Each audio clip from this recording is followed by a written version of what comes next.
Welcome back to Art Interesting Times. Tonight I'm joined by journalist and author James Perloff. James is here to revisit one of the most famous criminal cases in American history, the 1932 abduction and death of Charles Augustus Lindbergh Jr., the Lindbergh baby. The 20-month-old son of Charles Lindbergh and Anne Murrow called The Crime of the Century by H.L. Mencken. Most of us were taught that immigrant German carpenter named Bruno Richard Hauptmann was solely responsible. He was indeed convicted for that crime. Tonight, James will challenge that official narrative and explore the possibilities that the crime may have been something orchestrated by powerful forces for much, I guess, bigger reasons than the ransom. So, James, is that a fair introduction to your thesis here? Certainly, yeah. I Okay. uh, I did a recent video on my YouTube channel about it. It's got a lot of graphics in it, including video clips, which we won't have the advantage of tonight, but I think we can still do a very good job of treating the subject. Okay. First, Charles Lindbergh, quite a figure. He was kind of the first, I think, international celebrity. This was the 1920s, of course, because he's famous. Lucky Lindy, he flew the Spirit of St. Louis, the first transatlantic flight, and he was greeted by initially by hundreds of thousands, but millions of people went to go see him in Europe when he toured Europe after his successful flight. And he was, I think, Time Magazine's first Man of the Year. Uh, uh, uh, he adorned the cover, and he was a hero, a national hero, an international celebrity. This is the 1920s, of course, when the media is just starting to become the media with radio and, of course, newspapers. And when we start getting celebrities like Babe Ruth, of course, Charles Lindbergh, of course, you also have like notorious figures like Al Capone. It's just kind of like a modern America is emerging in the 1920s. Consumer America and the politics is changing. So that's the sort of the context of this. And of course, he was this celebrity who married Anne Murrow, who was also came from a very prominent family. She was an aviator too, right? Was she? Yeah, I think she was a pilot and aviator too. And they got married and had children, and kind of that's the context of this. Of course, then we have this 1932 kidnapping. So I'll let you take it from there. But yeah, Anne Morrow had not been a pilot, of course, before meeting Lindbergh. He made the flight in 1927, and what was kind of outstanding about that flight, there was a competition going on for the what's called the Orteig Prize, which is the first pilot or pilots that could cross the Atlantic from Paris to New York or vice versa. And a number of pilots and crew members died trying to make it. They always flew as teams, but Lindbergh tried it alone, and he flew in a plane that he had personally designed along with an engineer named Donald Hall, and that was quite a feat for a 25-year-old. He was very experienced airmail pilot, and he made the trip, lasted 33 hours, 30,600 miles, and he had to, he was up against ice on his wings and fog and sleeplessness. The flight took 33 hours, but his actual time without sleep was 55 because he did not sleep Jeez. he didn't sleep the night before. And so it was quite an achievement in its day, and he returned home to the largest ticker tape parades in American history. But anyway, he he did a tour of all the states. In fact, my father, late father, could still remember Lindbergh flying over in 1927 over Georgia. But in 1927, he flew down to Mexico on a goodwill trip, and he met the daughter of the U.S. ambassador to Mexico, Dwight Morrow, and Lindbergh. They were married. She did become an accomplished pilot after marrying Lindbergh, and their first child was born in 1930, Charles Jr.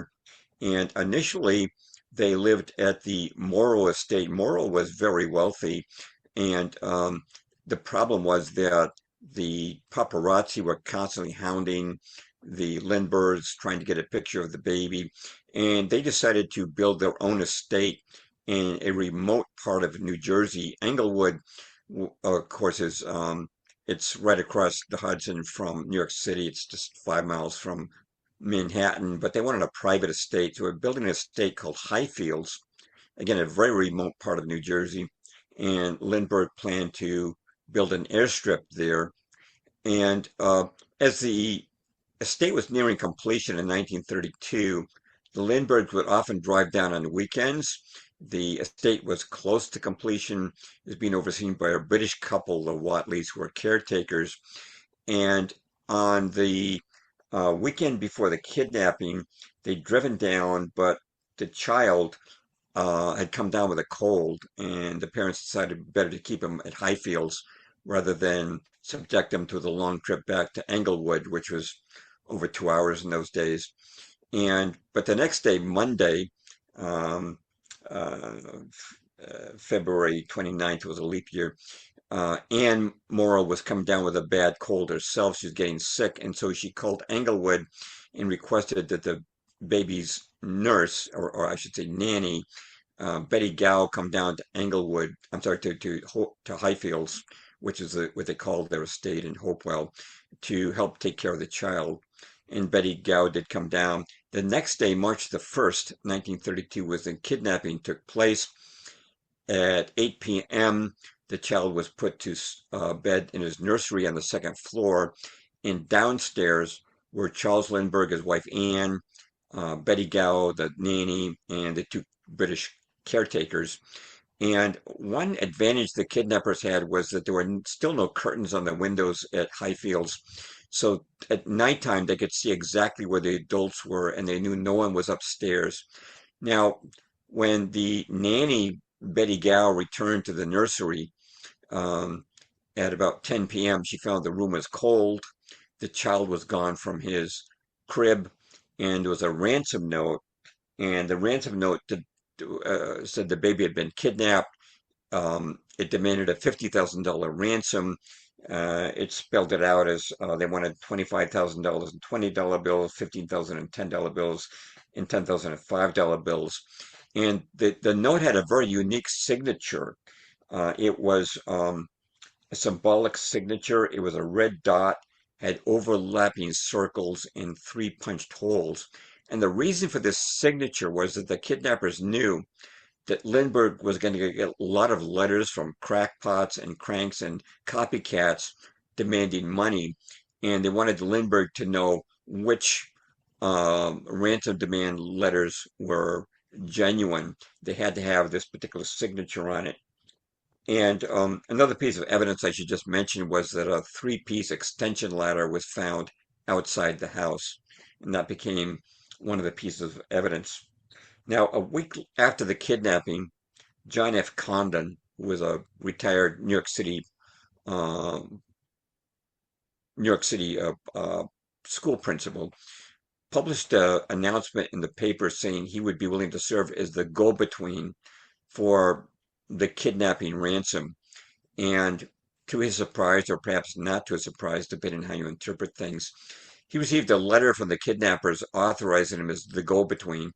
And it included a letter to Lindbergh, and the letter included this unique signature that I mentioned. And Lindbergh saw the letter and he saw it was genuine, and so accepted John Condon as the intermediary for the ransom exchange.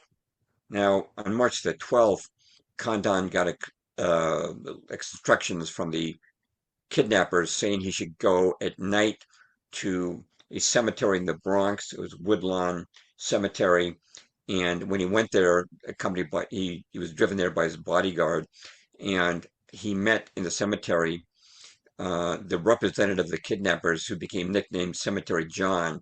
And Condon said to Cemetery John, look, the Lindberghs want proof you've really got the baby. And so the kidnappers mailed the baby's sleeping suit to Condon's home. And actually, the Lindberghs had incorrectly described the sleeping suit in the newspapers because they wanted to make sure they got the right one. And it was the right sleeping suit that belonged to the baby. Interestingly enough, it was sent postmarked to Connecticut, not New York. But on April the 2nd, Condon received final ransom drop instructions, and Lindbergh, with $50,000 as demanded, plus a pistol, drove Condon to another cemetery in the Bronx. This is St. Raymond's Cemetery. And Condon met Cemetery John in the cemetery, and he gave him the ransom money. And in return, Cemetery John gave him a note telling him where the baby could be found. It was supposed to be in a boat called Nellie off of Martha's Vineyard, the island in Massachusetts. So Lindbergh rented a seaplane, and for 2 days he scoured the area where the baby was supposed to be found, where the boat was supposed to be found, and the Coast Guard helped him look, but there was no such boat. And there were no further message from the kidnappers. Then on May the 12th, the baby's corpse was found in a woods about 75 feet off the road, 4.5 miles from Lindbergh's home in Hopewell, New Jersey. And uh, the baby's corpse was highly decayed. It was found by a trucker who had simply stopped to take a call of nature. The corpse was definitely identified as the Lindbergh baby. I won't go into all the details of that, but the police had already searched this area before, so it was pretty obvious it had recently been deposited there. At this point, the search for the criminals went cold.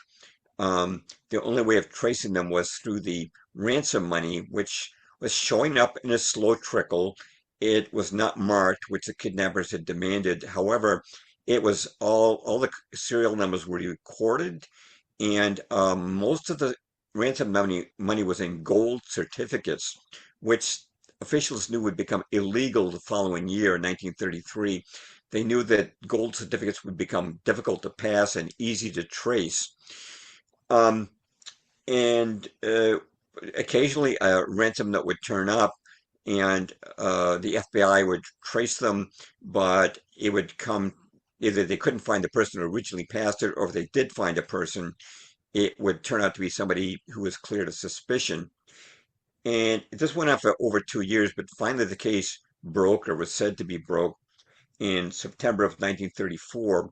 A carpenter in the Bronx, Bruno Richard Hauptmann, passed a $10 gold certificate at a gas station, and immediately attention focused on him, and he was arrested. And I just want to point out there's something unusual about Hauptmann's arrest.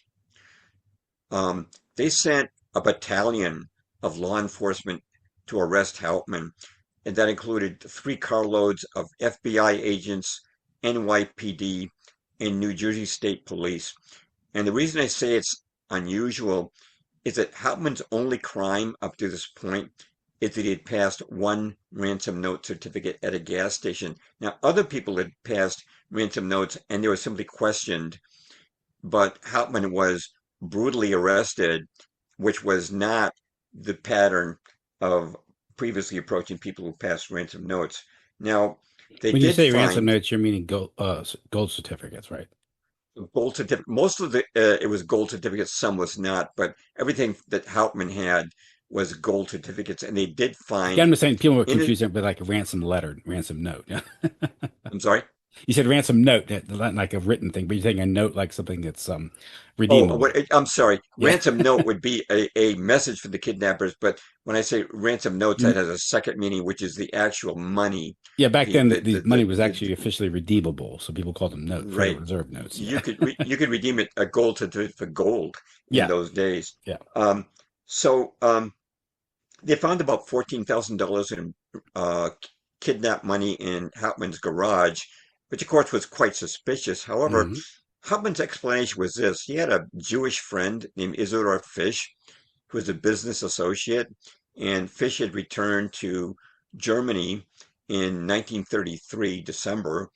And according to Hauptmann, they confirmed by witnesses, they gave a party for Fish, and Fish gave a box to Hauptmann saying it had important papers in it, so Hauptmann just stored it in his closet. Now, eventually there was a roof leak and the box got wet and Hauptmann opened it. This is what Hauptmann said, okay, and he found the money in there. Now, Fish owed him about $7,000, so he felt comfortable spending a few of these notes.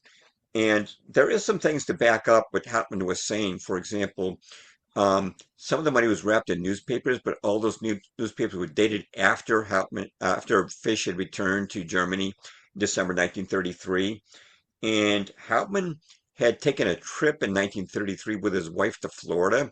This would have been a perfect opportunity to launder ransom money, but he never spent any money down there. No ransom money turned up in Florida or on the way. But in any event, the trial for Hauptmann began in 1935. And I have to say that not only was this one of the most publicized trials in American history, it was a very dirty trial. And I want to describe the dirt that went on in that trial. Before I do, let me throw it back to you. Well, the so the body turns up a couple months later.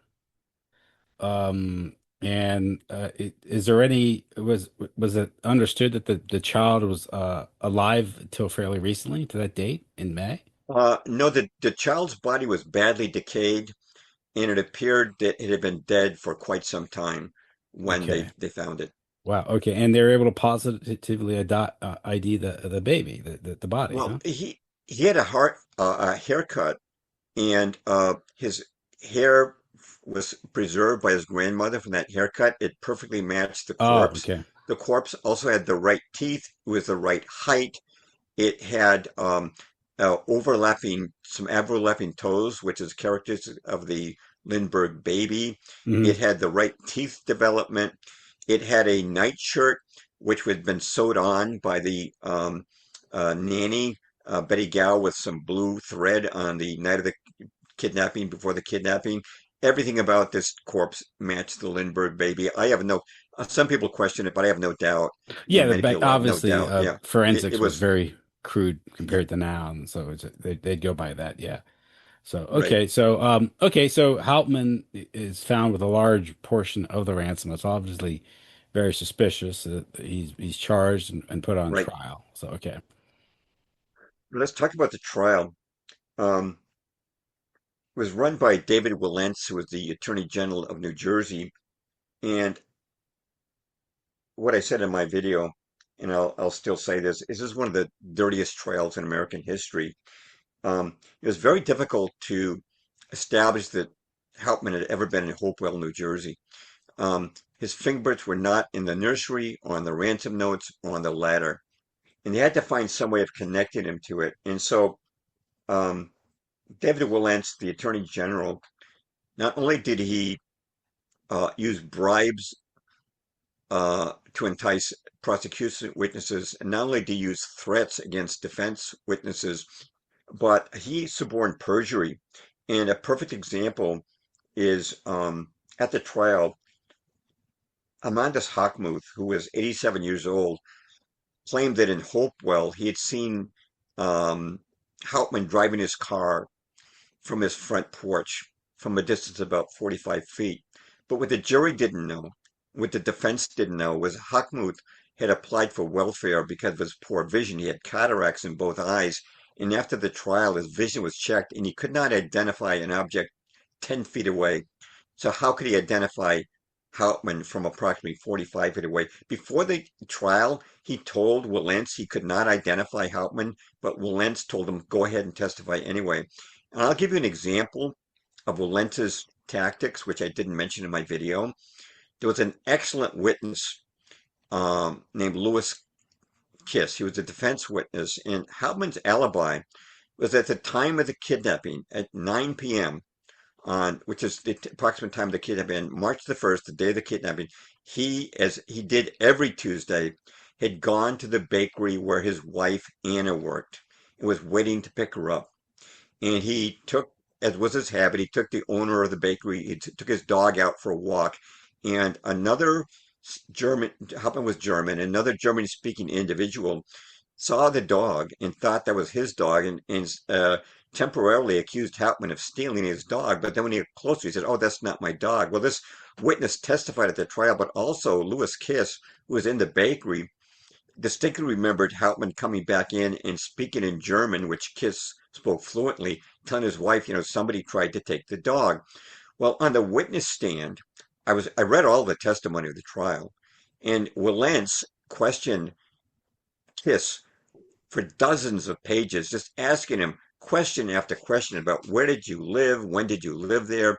Where did you work? Where did you work there? And I was thinking, this has nothing to do with the kidnapping. Why is he asking him all these questions? And then it became clear to me what he's trying to do was trying to trip up Kiss. And if Kiss made one mistake about where he lived and when he lived there, Wilentz would have said, "Aha! If you can't remember that, then how can we know you remember correctly what happened on the night of the kidnapping?" But Kiss did not trip up. He said everything perfectly, and Wilentz failed.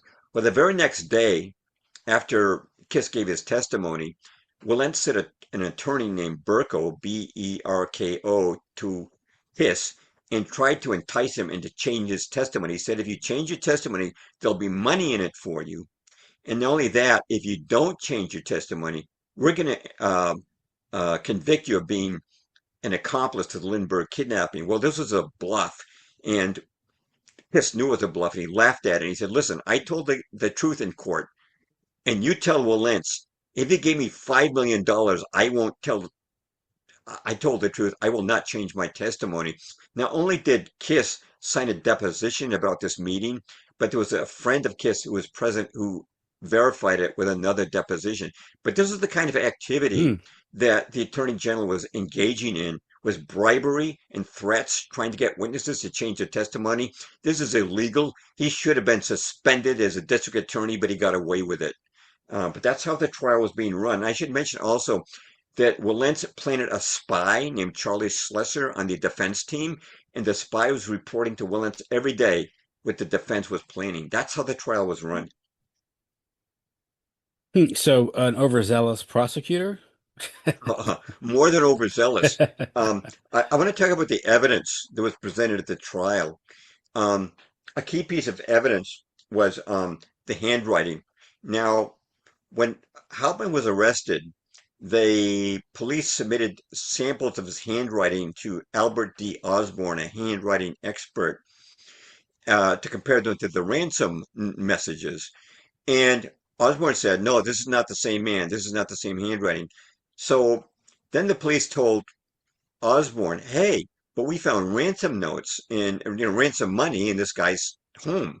And so uh, Osborne requested more samples, and the police had Hauptmann write the ransom notes over and over. And in court, Osborne testified, "Well, he made the same spelling mistakes as in the ransom messages, but what was not revealed to the jury was that the police had forced Hauptmann to write the notes with the spelling mistakes dictated to him." And the prosecution paid seven handwriting experts $33,000 to say that Hauptmann wrote those notes. That was more the entire defense budget. And I also want to say something else about handwriting experts. They will testify for whoever pays them. And Osborne's um, organization, you probably remember the Clifford Irving forged biography of Howard Hughes. Yes. Howard Hughes, remember that? Osborne said that it was genuinely Howard Hughes' handwriting. It wasn't. It was forged. A clever forger can fool a handwriting expert who assumes that the handwriting is the person's normal handwriting, but a forger can easily fool an expert. That was one piece of evidence, but another one was this. The prosecution claimed that Hauptmann's home in the closet was written the address and phone number of John F. Condon, the intermediary for the ransom exchange. Now, that sounds very incriminating until you realize that the Hauptmanns didn't even own a phone. There's no reason to write Condon's phone number on the wall. If Hauptmann wanted to call Condon, he would have had to go to a phone booth. He would have taken the number on a piece of paper or looked it up in a phone directory. This was planted evidence. And you interrupt me at any time, by the way, Tim. But another problem was how to connect Hauptmann to Hopewell, and they wanted to do this through the kidnap ladder. And so they made a rather absurd claim. They said that one of the rails on the kidnap ladder had been made from a board in Hauptmann's attic. So let me give a little background. I've got the graphics in my video, but for the sake of the audience, I'm just going to describe it. Um, After the arrest of Hauptmann, his apartment was taken over by a New Jersey State Police officer named Louis Bornman, and Bornman claimed that a board was missing from the attic. And this had not been noticed by 37 previous investigators in 9 searches of the attic. But Borman, who was living in the apartment, suddenly said, "There's a board missing." And he said that a rail from the kidnap ladder perfectly fit over the joist of the attic, the nail holes in the joist of the attic. And it was claimed in the trial that a piece of the kidnap ladder matched the adjacent board. But the problem was there was a big gap between that board when it sat over the joist in the nail holes. And so in the courtroom, the prosecution's wood expert, Arthur Kaler, uh, created imaginary pictures of how the tree ring lines in the board matched rail 16, but that required a lot of conjecture.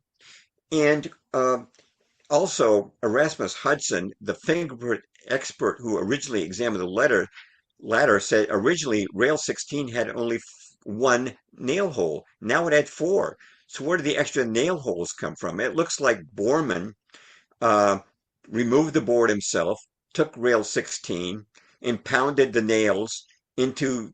He measured where the joist holes were, and he pounded nails into the rail 16 to make it appear that it had been once been in Hauptmann's attic.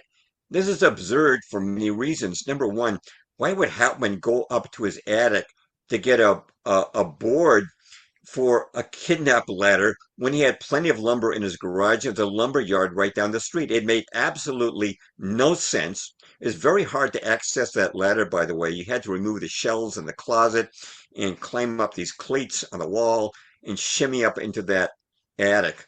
And I also want to mention, and this is quite important, Lance, the district attorney, refused to give the defense permission to examine the attic of Hauptmann. And he even faked having laryngitis so he couldn't come to the phone when one of the defense attorneys, Lloyd Fisher, called up and asked for permission to examine the attic. The defense team never got to look at the attic. Now, why would Will Lentz, who had a complete history of dishonesty throughout this trial, why would he refuse the defense permission to visit Hauptmann's attic if there was nothing to hide? He had plenty to hide. This is another case of planted evidence.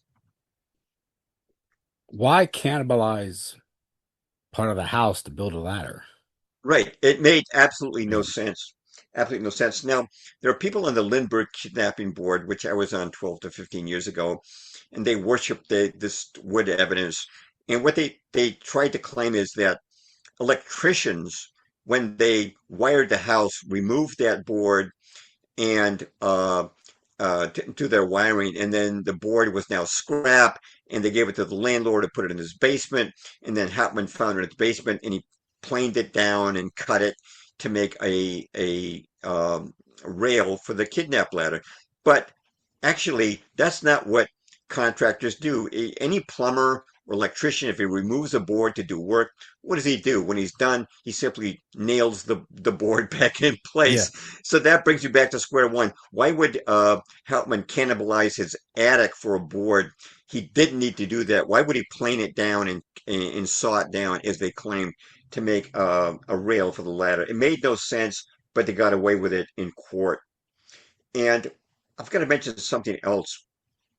The judge, Thomas Trenchard, showed bias to the prosecution throughout the entire trial, and I think his worst impropriety was the the um, the charge he gave to the jury. He gave a 70-minute charge to the jury, and throughout that charge, he ridiculed the arguments of the defense. Even Charles Lindbergh commented on this, that he was giving the jury no choice but to find Hauptmann guilty. And while the jury deliberated, there was an angry mob outside the courthouse screaming, "Kill Hauptmann." Now, no jury should have to deliberate whether being threatened by a mob. But that's what happened. And of course, they delivered a guilty verdict, and Hauptmann was sentenced to the electric chair. But this is what editor and publisher magazine said, quote, "No trial in this century has so degraded the administration of justice," end quote. Was there anything in the was how was the press covering the trial at the time? Well, um, the Hearst papers um, wanted Hauptmann to get the chair. William Randolph Hearst wanted that. And an interesting detail of this case, and I did not go into this in my video because there's only so much time. Um, the Hearst newspapers told the Hauptmanns, who were impoverished, we'll pay for a famous attorney, Edward Riley, to defend you if you'll give us exclusive pictures. So the Hauptmanns agreed. To much to their regret, Riley was a has-been. 2 years after the trial, he was in an insane asylum for syphilis. He brought prostitutes to the trial. He was drunk and hung over at the trial, and he made huge mistakes during the trial, which basically conceded Hauptmann's guilt. He even said publicly he thought Hauptmann was guilty. It was the whole thing was just a So disgrace. Now, fortunately, he had a defense attorney that was evidently suffering from tertiary syphilis. he himself was suffering from syphilis. Now, I mean, if he went fortunately, into a home, lost his mind, that's late stage, from what I understand. So right, he went out of his mind, yeah. but he made a very bad impression on the jury. Now, fortunately, uh, the trial took place in New Jersey, and um, Riley was from Brooklyn. He did not have a license to practice law in New Jersey where the trial took place, so he had to bring on New Jersey attorneys. And one of those attorneys, Lloyd Fisher, was very loyal to Hauptmann, and he really carried the case, but uh, Riley definitely blew it. Um, I should mention that the governor of New Jersey, Harold Hoffman, realized all of the injustices that had occurred during the trial. He visited Hauptmann in prison, who was awaiting the electric chair, and Governor Hoffman became convinced that Hauptmann was either innocent or a very minor player in a much bigger plot. So he started an extensive investigation of the kidnapping on his own, and he granted as many stays of execution to Hauptmann as he could under the law. And I want to say this much about Hauptmann's death. He was offered commutation of the death sentence to life imprisonment plus $75,000 for his family. That's more than the ransom money. If he would confess, he refused. And, and believe me, he was afraid of that electric chair. When he found that all stays of execution were over, his attorney, Lloyd Fisher, told him, I'm sorry, nothing more can be done. And when Fisher left, the guard said, Mr. Fisher, come back. Hauptmann wants to say something to you. And Hauptmann said, I want to thank you, Mr. Fisher. You've done everything you can for me. And I want to thank you for your kindness. Now, before Hauptmann died, the day of his execution, which is April the 3rd, 1936, before he went to the electric chair, he kneeled in prayer. He asked the three spiritual advisors who were present to read John 14 to him. And here are his final words, quote, Soon I will be at home with the Lord. I am dying an innocent man. Should, however, my death serve for the purpose of abolishing capital punishment, such punishment being arrived at only by circumstantial evidence, I feel my death has not been in vain. I'm at peace with God. I repeat, I protest my innocence of the crime for which I was convicted. However, I die with no malice or hatred in my heart. The love of Christ has filled my soul, and I am happy in him. End quote. Those are Hauptmann's final words, which you won't find in too many places. I should also mention that his wife, Anna, spent the rest of her life trying to exonerate her husband. She died in 1994 at age 95, but she never stopped fighting for her husband's innocence. Who put up the $75,000 for the offer? Do you know? The newspapers, the Hearst newspapers, said they'd pay the family 75,000 if he'd confessed. He would not do it And why would they because he want to do knew. it after conviction? What's the Well, they were hoping to get a scoop. They were hoping to get I a see. Okay. confession from Hauptmann, but he was innocent, and so he wouldn't confess, and he wouldn't take the Even though 70. he's on death row and his all options He was are on death row. He could have escaped the electric chair if he wanted it. He was afraid of the electric chair. He didn't want to go well, there. I guess Yeah. who would I mean the commutation would have to be come from the governor, right? It would have come from the prosecution. They would have commuted his sentence if he admitted he killed the Lindbergh baby, which he did It not. I just should that's just mention that interesting. They'd want that even though they got conviction, but they wanted to like certify it. Right. Yeah, it's interesting. Even um, that's obviously a corruption of the criminal justice system because he's worrying about his family, and of course, $75,000 back then is probably north of $1 million in value, It would have probably. been probably closer to 2 million in Yeah. today's inflationary times, which are always, of course, understated by the government. Hmm. Yeah. Yeah. Wow. I mean, my understanding was always question about Bruno Hauptmann's guilt, and I remember there was speculation that the baby died by accident and perhaps falling off the ladder or something, Right. which is why he panicked, that sort of thing, and of course being found with the money. But obviously, there's a possible explanation for that, where why he got the money, and so he's put to death. He goes to the chair. He's officially responsible for the kidnapping, and I guess presumably the murder. I guess they wouldn't know if it was murder. They just know the baby died, right? Whether it was murder or not would because it could have been by accident. But that's never really confirmed why the baby died, right?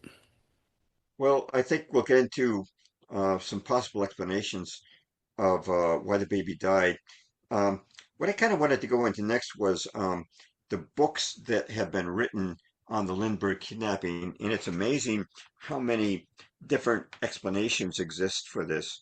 Um, I was, I spent a lot of time in this kidnapping 12 to 15 years ago, and I ran into a lot of roadblocks, and so I finally um, pulled off of the case, but I returned to it when I found that there was a tremendous attack on Charles Lindbergh as being the murder of um, his son. But I want to mention some years ago, there was a very popular website that was having a debate about the kidnapping, and a very famous writer in alternative media wrote in, and he said, I know who killed the baby. It was Lindbergh's sister-in-law, Elizabeth Morrow. She was jealous of her sister for marrying Lindbergh, and she killed the baby in a fit of jealous rage. Well, I knew he was getting this. He'd read Noel Bain's book, uh, published in 1994, called Lindbergh, the Crime. That's what he concluded. But if you read William Norris's book, A Talent to Deceive, he says the baby was killed by Anne's brother, Dwight Morrow, who had mental issues. But if you read Anthony Scaduto's book, Scapegoat, he gives the impression that the baby was killed by a disbarred attorney named Paul Wendell. But if you read Robert Zorn's book, Cemetery John, he says the kidnapper was definitely a delicatessen clerk named John Knoll, and it goes on and on. And but We call that a rabbit holes, right? yeah, there's so many rabbit holes to the Yeah. Lindbergh kidnapping. The only other cases I know of with as many rabbit holes are 9/11 and the Kennedy assassination. Well, luckily Now, we've gotten the bottom of those. Oh, so yeah. Oh yeah, no questions about that now. I know everything that happened in 9/11 for sure, right down to the last detail.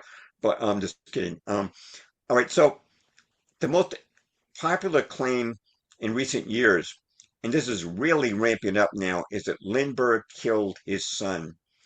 And this is advanced by books such as Crime of the Century by Gregory Algren and Stephen Monier in their book Crime of the Century, and Underneath the Winter Sycamores by Jim Baum, and Suspect Number One, The Man Who Got Away by Lise Perlman.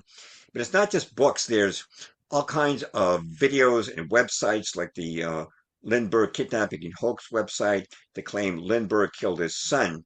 But what kind of really prompted me, Tim, to do this recent video, um, it's gotten ramped up to the point that David Mamet, who's a very famous screenwriter, I hmm respect him as a screenwriter, he came out a month before I started my own video, and he had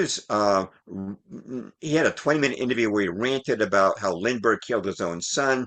Um, Mamet is uh, Jewish, of course, hmm and he claims that Lindbergh was an anti-Semite and his wife Anne was anti-Semite, and he So makes all kinds. obviously they killed their son. He killed their Yeah, son. yeah. So they, There's no way who's not Jewish, So, but the first book that came out claiming Lindbergh did it with any major impact was the book by Algren and Monier, Crime of the Century: The Lindbergh Kidnapping Hoax. And here's how they explained it.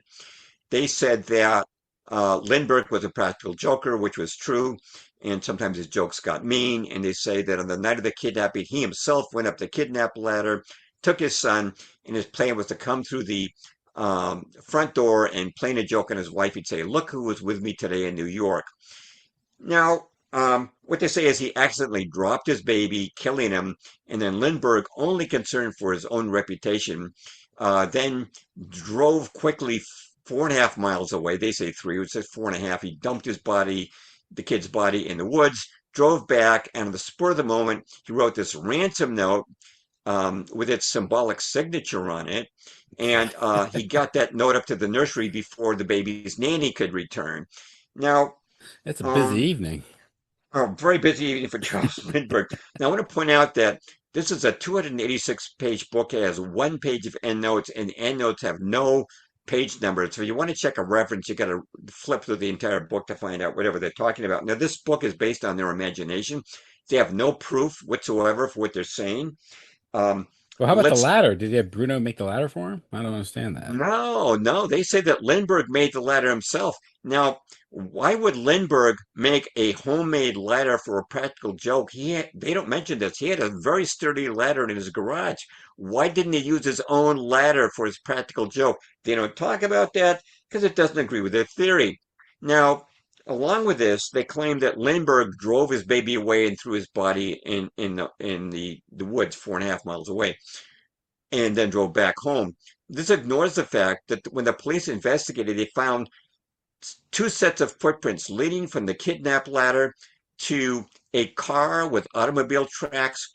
This could not have been Lindbergh because Lindbergh's neighbors um, uh, heard their dog barking as if chasing someone at approximately 9 p.m. 9 p.m. is also when Charles Lindbergh heard a cracking sound, which was probably from the ladder. The ladder had a crack in it, and it appears that when the kidnapper descended the ladder, he did break the ladder. Um, Lindbergh could not have made those two sets of footprints. I'm sorry, but they just ignore that in reviewing their evidence. Another thing is they make Lindbergh out a complete coward. This craven man doesn't try to help his son, he just throws his body away. Now, Lindbergh was a very courageous man. Not only did he make his transatlantic flight alone, but he, um, in World War II, he flew on 50 combat missions, even though it was in his 40s. Now, this man was courageous. If Lindbergh's son had been injured in a fall, his immediate instinct would have been to bring the baby inside to get help, Well, not yeah, to that's another toss thing. You his. don't know he's Yeah, dead. That's ridiculous. right. It's like, It's oh, absurd. it's, now how about the elaborate where he would also fake flying to Martha's Vineyard to look for the boat and all that? Right. There's so many things wrong with this. Like if Why Lindbergh. $50,000? Why not a $10,000 ransom or $5,000? Right. Well, this is key. This is absolutely crucial. Lindbergh did so many things that contradict their thesis. They say he made this ransom note, this ransom message, spur of the moment with this weird signature. Well, just 3 days after the kidnapping, the second follow-up note was sent to the kidnappers postmarked Brooklyn. Well, Lindbergh couldn't have sent that note. He was surrounded by police in Mhm. Hopewell, New Jersey. It would have been a 6-hour round trip to get to Brooklyn. Well, So that means even for if the their baby thesis, dies from an accident in the home, which it would have been explained, why create an elaborate kidnapping plot? I mean, right? why It fake makes that? right. The Yeah, child's it dead. makes it makes absolutely no sense. Yeah. Um, so that's the accident angle um, Yeah, on and of course, the immediate response if it's indeed an accident, you call for medical attention right. because you don't know. Yeah. Absolutely correct, Tim. And let me just get back to David Mamet for a minute in his very recent podcast. Now, again, Mamet, who's Jewish, claims Lindbergh and his wife are both anti-Semites. This is a 20-minute interview, and I couldn't believe how many mistakes he made. He says Well, why does that, that come up in a discussion about who killed the Lindbergh baby? as we're going to see, this is part of a much broader It's anti-white like, campaign that's yeah, going on in well, yeah, America okay. right Go. now. I'm sorry. Go. I'm Okay. saying why bring Uh, that up? It's oh, like, it's okay. like, So Mamet in his interview says that Lindbergh told police he was in New York at the time of the kidnapping. Totally mhm. false. Lindbergh was in New York earlier that day, but he was at home at the time of the kidnapping, never said otherwise. Mamet also says that the child missing was discovered by Violet Sharp. Now, Violet Sharp was not the nanny. She was a maid who worked up in Hopewell. I'm sorry, in Englewood. She never worked in Hopewell. The woman who discovered the baby was missing was the baby's nanny, Betty Gow. She gets that totally wrong. He also says that Hauptmann's alibi was it as his birthday party at the time of the kidnapping. Again, totally false. Hauptmann's birthday was in November, not March. His alibi was at the bakery where his wife worked. Mamet also says that the kidnap letter rail 16 came from Hauptmann's closet. Wrong. They said it came from his attic. He also says that after killing his baby, that Lindbergh cobbled together the kidnap ladder. And I'm thinking, give me a break. Nobody can create a three-piece extension ladder in a matter of minutes. There's so many mistakes in Mamet's interview. It's hard to believe. Cobbled together Yeah, an extension line. yeah. Okay. Nobody can do that. Now, It's like making there's another thing. it's like making a ham sandwich, I guess. Yeah, Just throw it really together, easy. yeah. I can make a ladder in about 2 minutes. It's no sweat. Um, so after the autopsy was done on the corpse that was found, Charles Lindbergh had the body cremated and he scattered the ashes over the Atlantic from his airplane. Hmm. So what the Lindbergh did the kidnapping crowd says is, well, Lindbergh cremated his bodies because he wanted to cover up evidence that that body showed that Lindbergh had murdered his own son. But here's what they don't tell you. Um, in the autopsy room, a photographer took an unauthorized picture of the baby's dreadful corpse. This Hmm. is a very decayed corpse. And he sold that picture on the black market. And the Lindberghs realized that if they buried their son, his grave would never be free from souvenir hunters and paparazzi. So the only solution was cremation, and that's why they cremated the body. Now, I should mention that Lindbergh's father was also cremated, and Lindbergh scattered his ashes from his airplane also. Now, does that mean that Lindbergh murdered his father? No. Lindbergh's father specifically requested that after his death, Lindbergh have him cremated and scatter his ashes from his plane. And I should also mention that Anne Morrow Lindbergh, when she died, she was cremated and her ashes were cremated. And for anyone who thinks that Lindbergh murdered his wife died 27 years after Lindbergh died. So Yeah, the whole cremation, 2001. Yeah, yeah, she 2001. died in 2001, and Lindbergh died in 74. Now, the other aspect besides the accident theory is the eugenics theory. When I was on the Lindbergh kidnap discussion board, this is 12 to 15 years ago, there were a lot of people on that board saying that Lindbergh was a Nazi and that he thought his son was a weakling and didn't live up to Nazi Aryan standards. Well, first of all, Okay.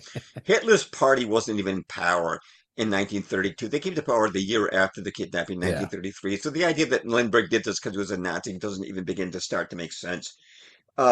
Now, what they were saying was that Lindbergh's son must have had some dread disease and he wasn't living up to Aryan standards. And so Lindbergh couldn't stand it. His son was a weakling, and so he killed him um, for eugenics reasons. Well, according And to what I've seen, the pictures and the film of him, I think I've seen film of him. He's moving around like a normal child. I don't know, even if that's yeah, yeah. you're exactly correct.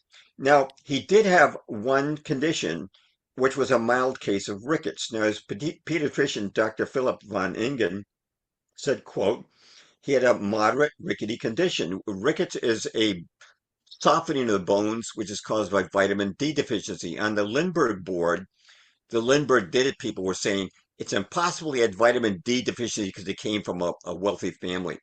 Well, I did some research which angered some people, but I read Anne Morrow Lindbergh's diary and letters, and as you were saying, I found that the child was developing totally normally. He was a smiling, attentive baby. He crawled at the normal age, stood at the normal age. He walked and ran at the normal age. He had a terrific vocabulary at the age of 20 months, and Lindbergh taught him a lot of those words. And he was attending at Montessori preschool, even at his age. And if he had some dread condition, you could be sure the preschool would have noticed it. But they kept insisting that he had some dread disease and it could have been rickets. Well, I found out why the boy had rickets. If you read Anne Morrow's diary, she developed a breast abscess, so she couldn't breastfeed the baby. And in those days, scientists sure still had not figured out how to isolate pure vitamin D. You couldn't walk into a store and buy vitamin Hmm. D like you can today.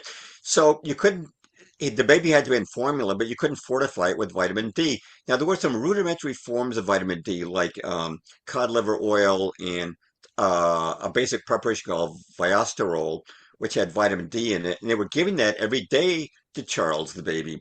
And they also were given all the sunlight they could, which of course is good for vitamin D. And they also were using a sun lamp during the winter months, which at that time was thought to be a help for rickets. But there was no way the Lindberghs were going to murder their own son over a case of rickets. Not even the Third Reich murdered people for rickets. It was a curable condition. Okay? Yeah, So, it's kind of like they're just throwing it all at the, right. he's a So, Nazi and Nazis kill weak people, that sort of thing. Yeah. right. So, um, there's an anti-Lindbergh book that takes the eugenics hypothesis to a new level. And this is the book by Lise Perlman called Lindbergh Kidnapping Suspect Number One, The Man Who Got Away. And Well, just for the at the time, eugenics, idea of racial hygiene, eugenics was kind of generally believed, particularly among the upper class. It wasn't like this weird. I mean, it's World War II, and the narrative out of World War II has given it a certain, I guess it's been tarnished or discredited, if you will.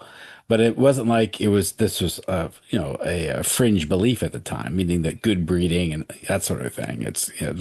Winston Churchill was a eugenicist too, by the way. So right, this was not just in Germany, in England. Um, Charles Darwin's son, Leonard Darwin, became Mhm. the president of the Eugenics Education Society. And in America, 32 out of 48 states passed eugenics laws, and more than 60,000 people were involuntarily sterilized under Yeah. eugenics laws, sometimes because the family was alcoholic or they had a treatable condition like epilepsy.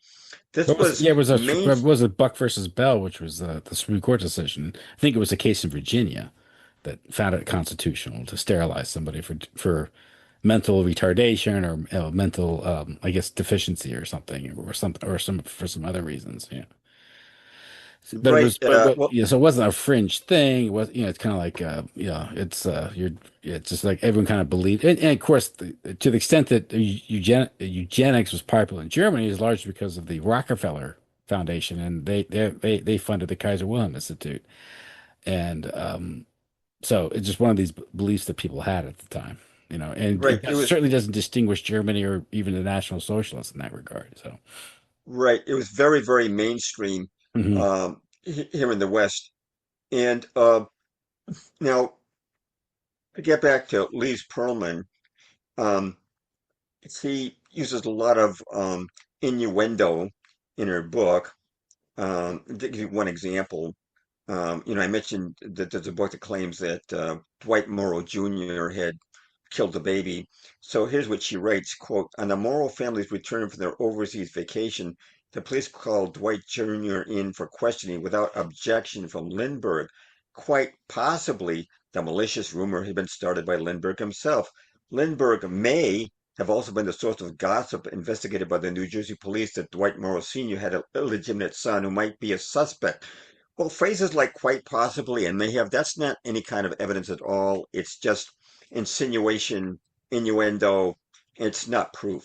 Yeah, yeah, Um, that's yeah. but here's the thing. Lindbergh, in 1930, he met Dr. Alexis Carrel, who was a Nobel Prize winner. He won the Nobel Prize for achievement in vascular surgery.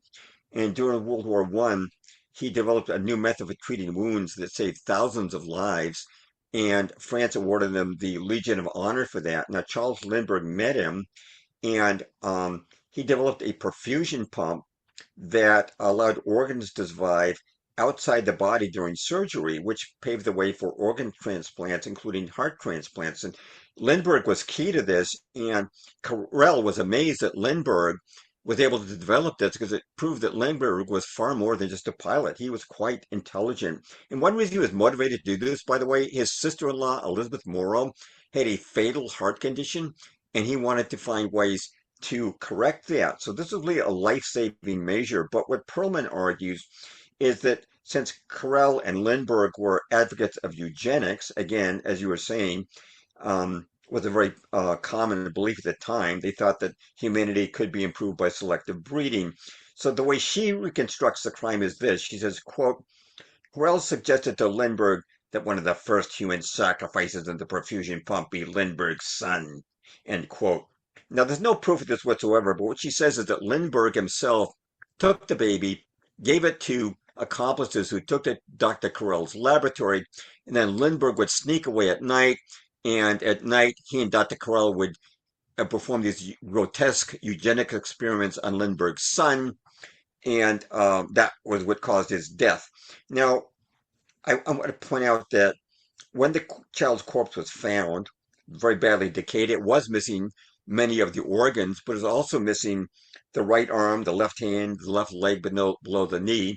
She's arguing that since organs were missing, it must have been Dr. Carell who specialized in organ transplantation, but it doesn't explain why the limbs were missing. And Perlman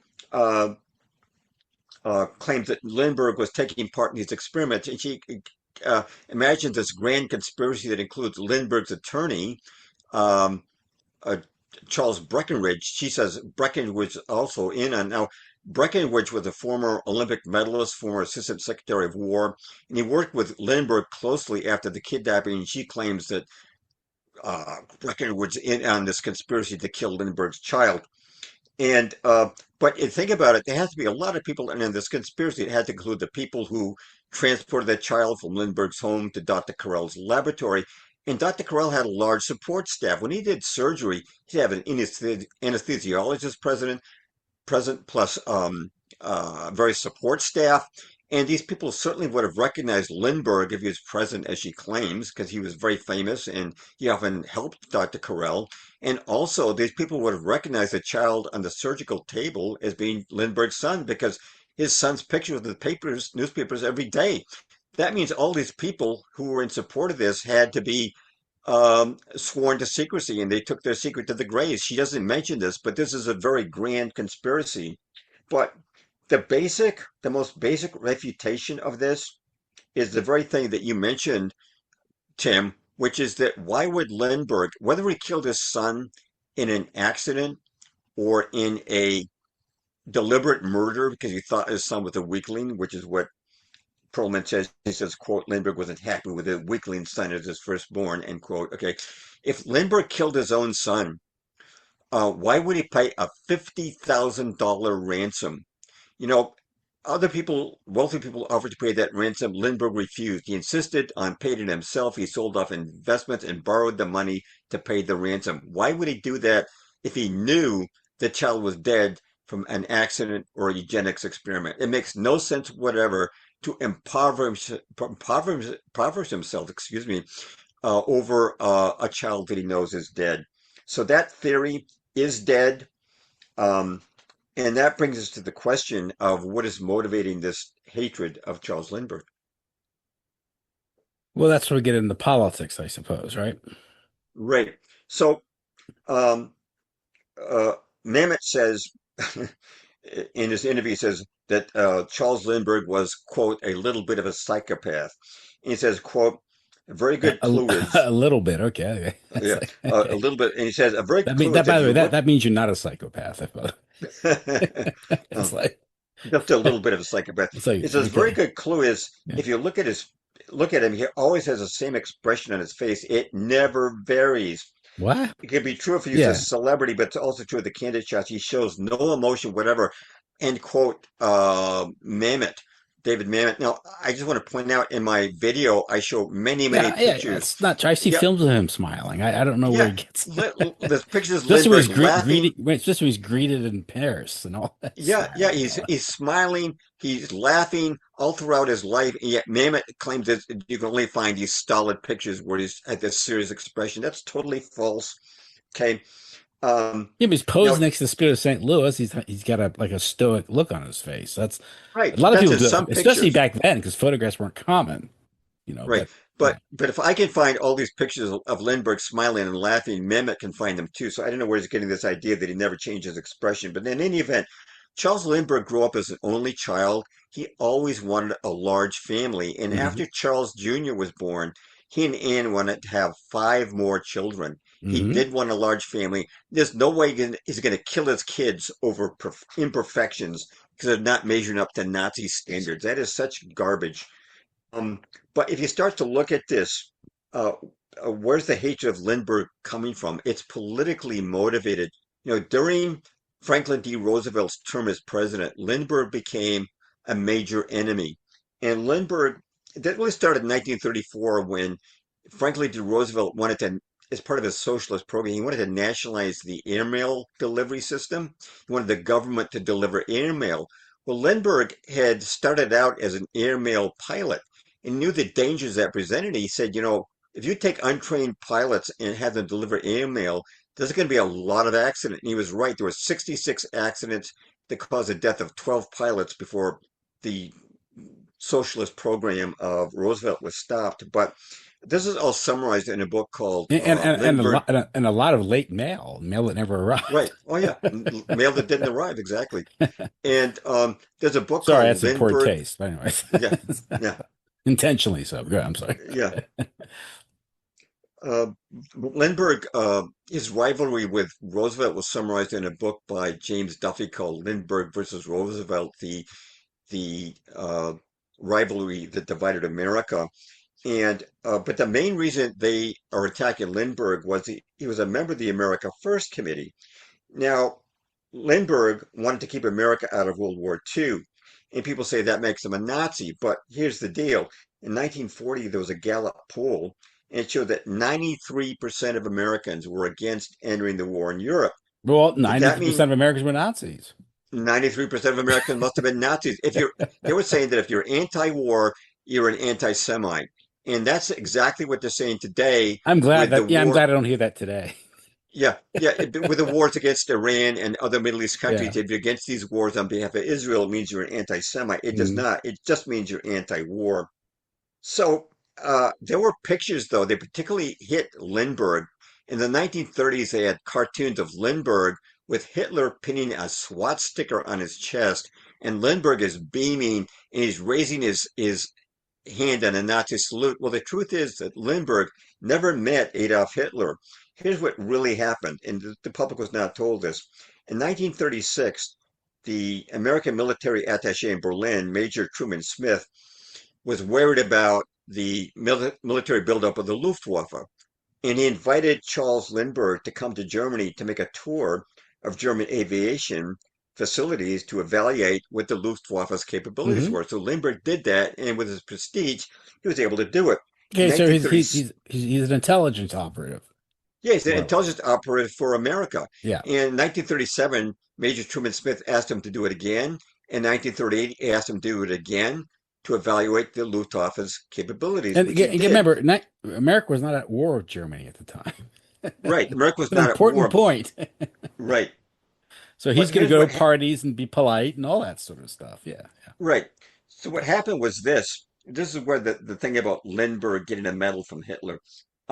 Lindbergh attended a reception at the American ambassador's residence in 1938, and various officials were invited, including German officials. And at this ceremony, Hermann Goering presented an award to um, Lindbergh that said, would never recognize your 1927 flight. And what they gave him was something called the Service Cross of the German Eagle. And it came as a surprise. And people say because Lindbergh didn't throw the medal back in Goering's face, it proves he was a Nazi. But the French ambassador got the exact same award, and nobody calls him a Nazi. Yeah. And I just want to quote what the U.S. ambassador Hugh Wilson said in a 1941 letter to Charles Lindbergh, quote, neither you nor I nor any other American president had any previous hint that the presentation would be made. I have always felt that if you refused the decoration presented under those circumstances, you would have been guilty of a breach of good taste. It would have been an act offensive to a guest, the ambassador of your country, Yeah. end quote. And as you were saying, Tim, in 1938, America and Germany were at peace. And refusing the declaration would have created a major international incident. And Lindbergh wasn't going to do that, but it didn't make him a Nazi. No, it just like didn't he also go to the Soviet Union? Yes, he did, And and I'm sure he was he polite too. he was not particularly impressed. No, Um, but I think he did and have kind words to say about their subway.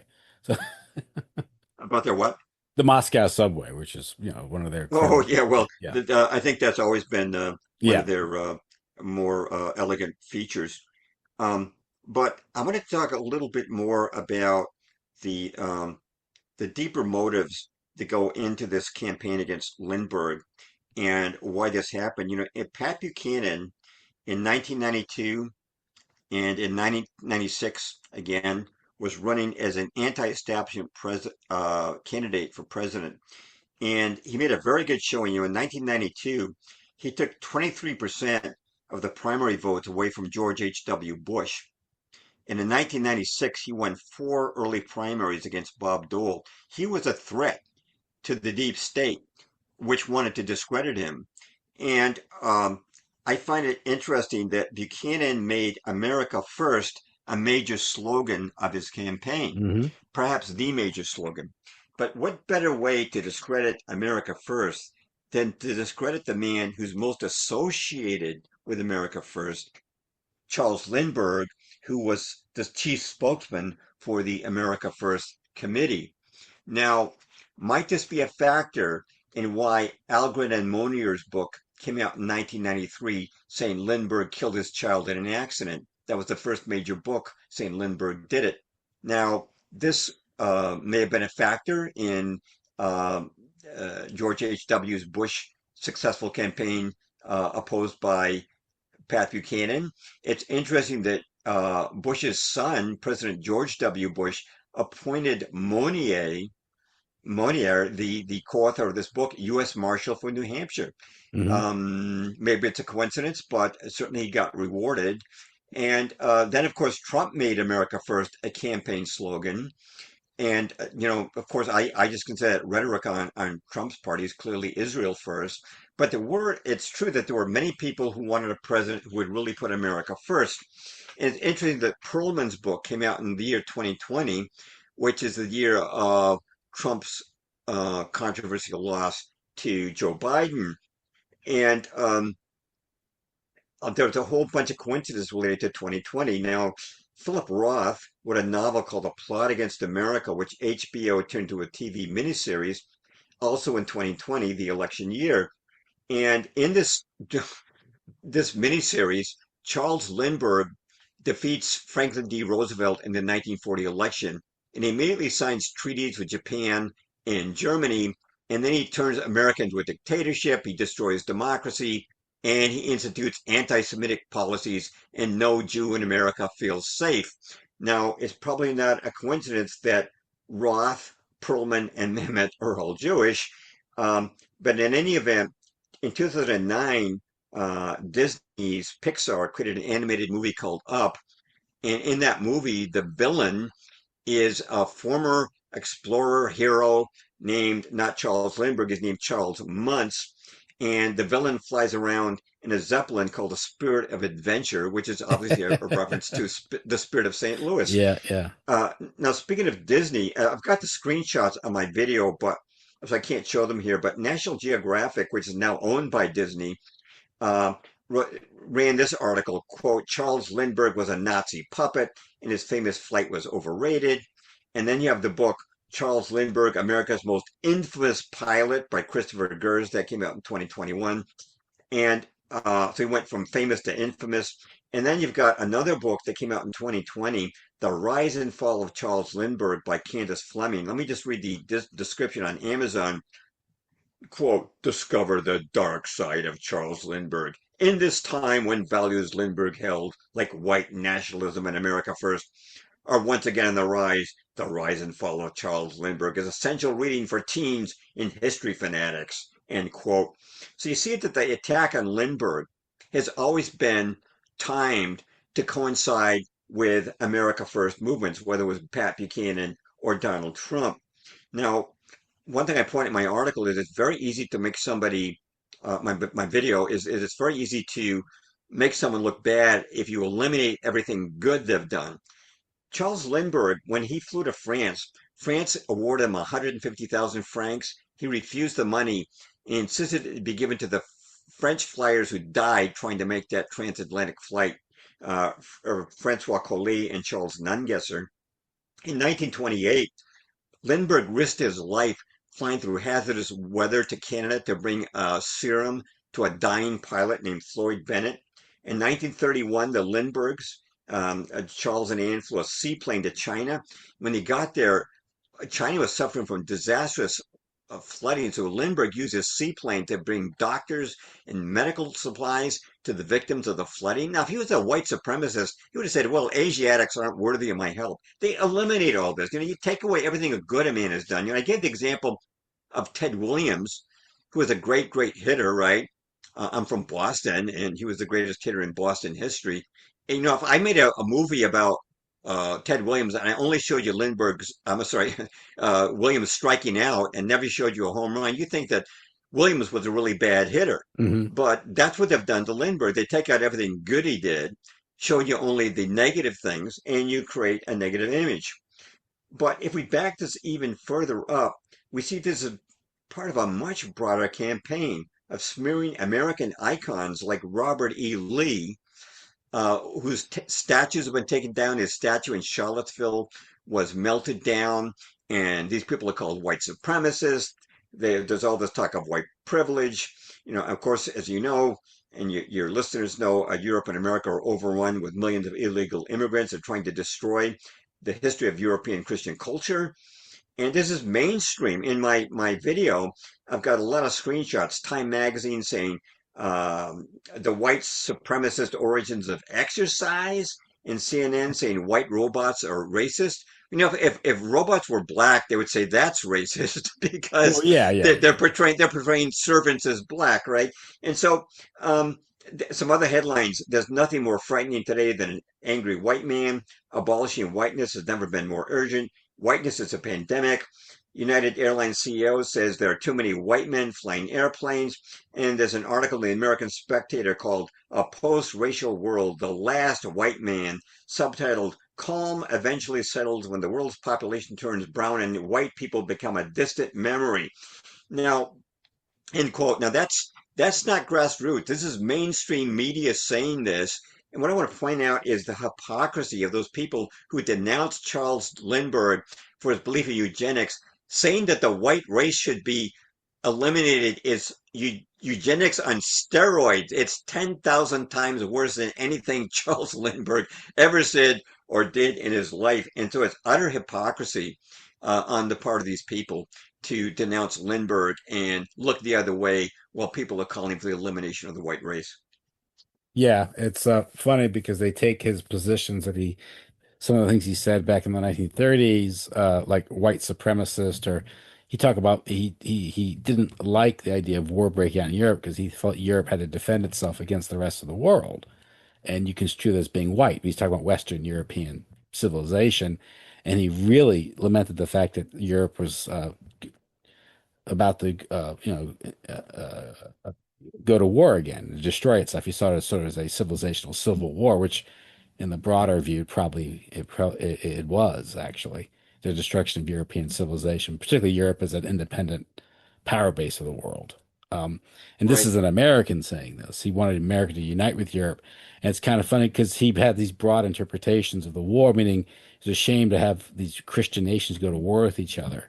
And I guess from a standpoint of a Jew, remember Jews are very solipsistic, and they look at it from a very ethnic point of view, and they try to make that as being the right position, the moral position. It's very self-serving. They do that all the time. That's why they're obsessed. With if someone says something bad about Jews, they're just bad people. It's could just be criticism of Jews or acknowledgement of a real situation regarding organized Jewry and how they exercise their power, exercises its power. But one thing is we're talking about America First. Of course, the Lindbergh kidnapping is 1932. Lindbergh baby kidnapping is 1932. America First is 1940. Lindbergh doesn't really get political in terms of, at least in the public eye. He had that little conflict with Roosevelt over the mail in 1934, but then he goes to Europe in 1935, sort of a self-imposed exile to get rid of all the press, get away from all the press, kind of get buy his family some peace. We're going to England. He's touring Europe. He comes back right, to America on the eve of war in 1939. But the idea is America First is formed in 1940 after the fall of France, and it's found it's created on the campus of Yale University, which is interesting. But it was a broad coalition of people who just didn't want America going. In other words, liberals, Midwestern conservatives. It wasn't really. They say it's anti-Semitic because it opposed a policy objective that organized Jewry in America wanted, which is dragging America into the war on right, behalf of England, which is really on the behalf of international Jewry because of they were fighting Germany, National Socialist Germany. Lindbergh runs afoul of this in that Des Moines, Iowa speech, September 11th, 1941, when he accurately right, calls out that the three parties that are driving America to war are the Roosevelt administration, the British, and the Jews. right, And he's lambasted for this. It's what's called a gaffe. That's when someone accidentally or tells the truth, right? Or mistakenly tells the truth about something. And it's not really in dispute, but they have this allergic reaction. The organized Jewry always has an allergic reaction to being called out or being criticized. It does today. It did then in the late 19 or 19, in 1941. Again, his call for Europe defending white Christian European civilization is construed as being racist. Well, look at Europe today, and his broad understanding that another war in Europe would destroy European civilization has been vindicated. Because look, Europe is now being destroyed. It's demoralized. This is what the war did. It bled Europe white, destroyed it economically and politically, and became sort of a satrap or a base for Anglo-American Zio imperialism. It became normalized during the Cold War. There's another effect of the Second World War. He didn't want to go to war with Germany. He saw no reason that America to be at war with Germany. And of course, this had the sympathies of more than 80% of the American people. And the fact of the matter is that Roosevelt didn't like the fact that someone that popular, that influential, could stymie his policy objectives. Now, why did Roosevelt want to go to war in the late 1930s or early 1940s? Well, he was trying to go for a third term. He was in political trouble. I think there were still in 1933, though, there were 11 million Americans unemployed.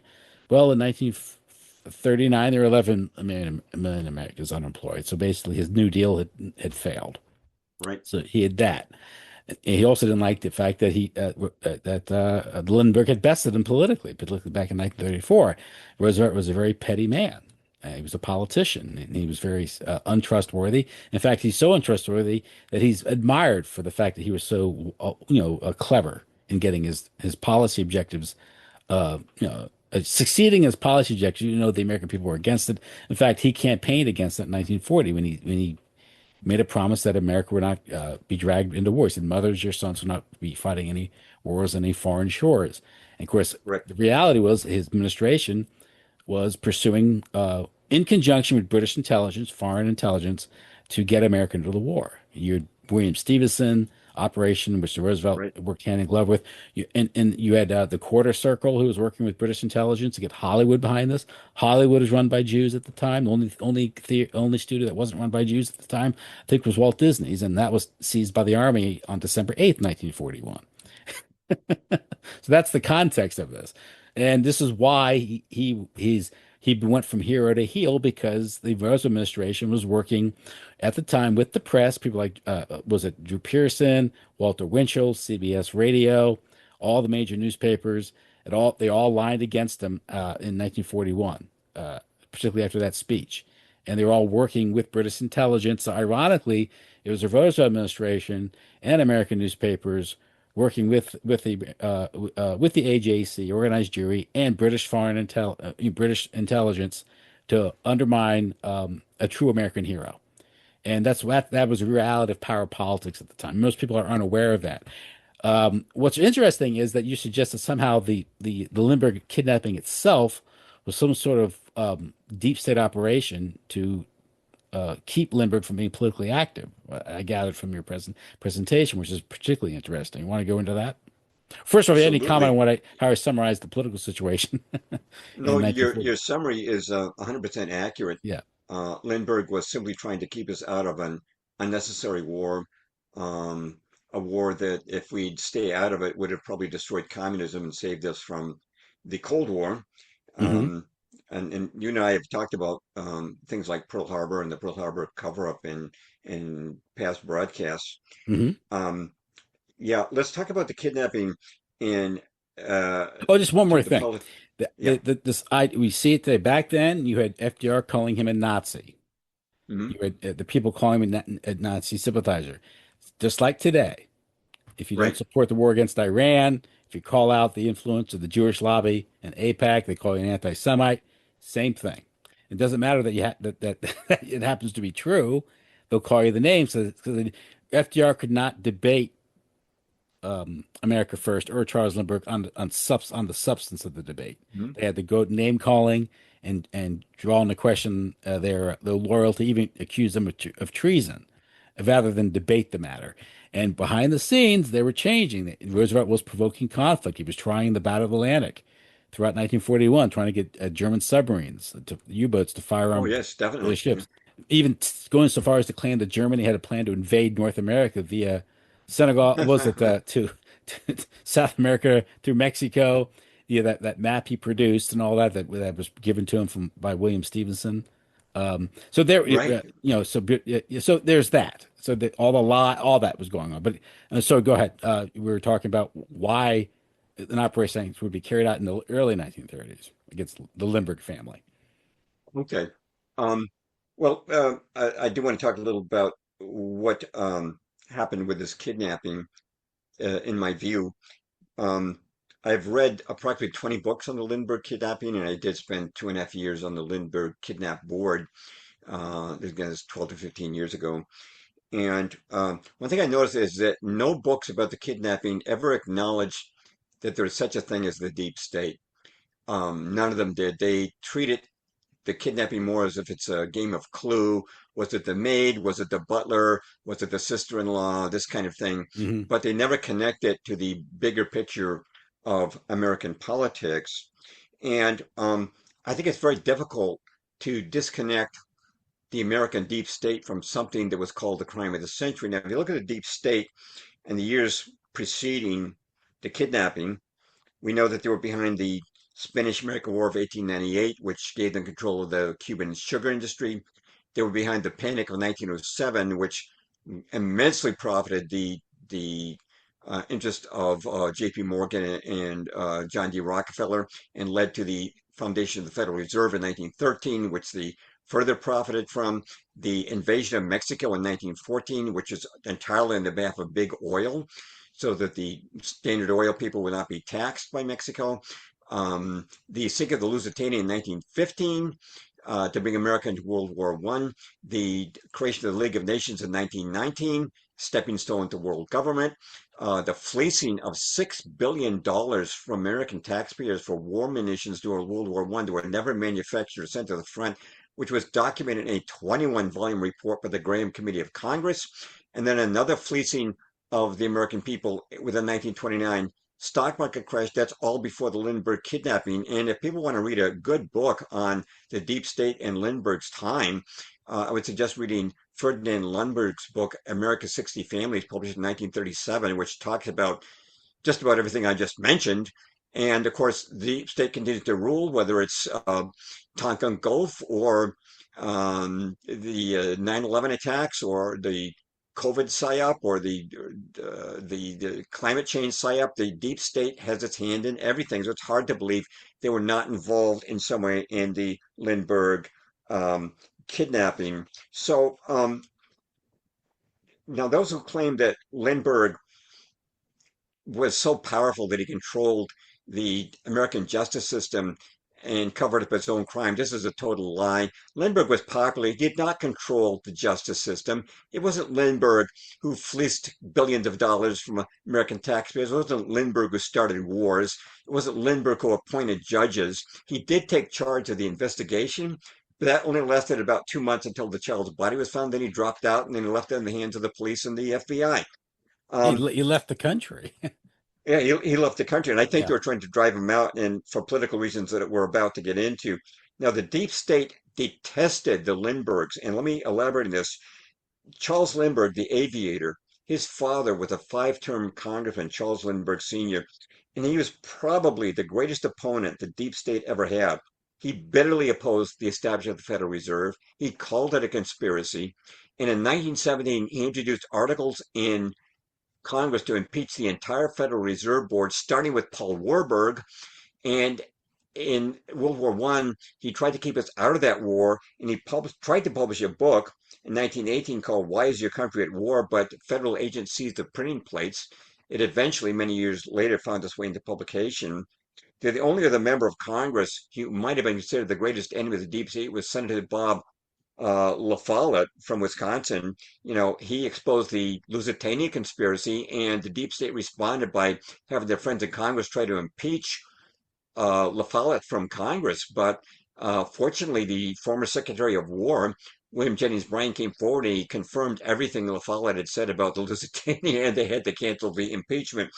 Well, um, uh, I can tell you this much, that when Charles Lindbergh, the aviator, became America's greatest heroes, the son of Charles Lindbergh, the congressman, it must have sent chills up the spines of the entire deep state. Because as the son of Charles Lindbergh, the congressman, Charles Lindbergh, the aviator, polls showed he would be overwhelmingly elected president because people loved him. Democrats and Republicans alike would have voted him. It would have been no contest. He would have won the election hands down. But they didn't have to worry yet because Lindbergh was only 25 when he crossed the Atlantic, and to run for president under the Constitution, you had to be 35. They had time to kill. Now, it's interesting that the Lindbergh kidnapping occurred um, in the year of 1932, which was the year that Bernard Baruch was trying to install Franklin D. Roosevelt as president. Now, of course, in his first year in office, Roosevelt was quite obedient. He recognized the Soviet Union, even though it killed tens of millions of people. And he also took Americans' gold. He seized all gold and gave people worthless slips of paper, Federal Reserve notes in exchange for their gold. And the gold went to Fort Knox. But as you know, there probably is no gold in Fort Knox, has been audited in over 50 years now. It seems that Roosevelt was taking that gold so it could eventually be put into the pockets of the private interests, the deep state. Um, Now, Brooke was quite determined to bring um, Roosevelt to the presidency. It's interesting that Charles Lindbergh's father-in-law, Dwight Morrow, was a U.S. senator, and he was considered a major Republican contender.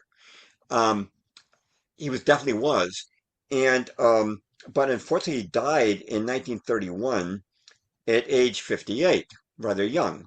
I would just want to read you the final words of his official biography by Harold Nicholson.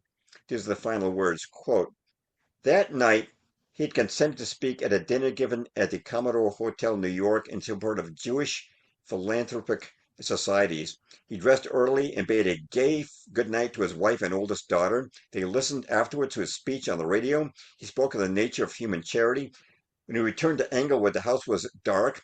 During the early morning hours, he had a cerebral hemorrhage. He died without recovering in the afternoon of Monday, October the 5th," end quote.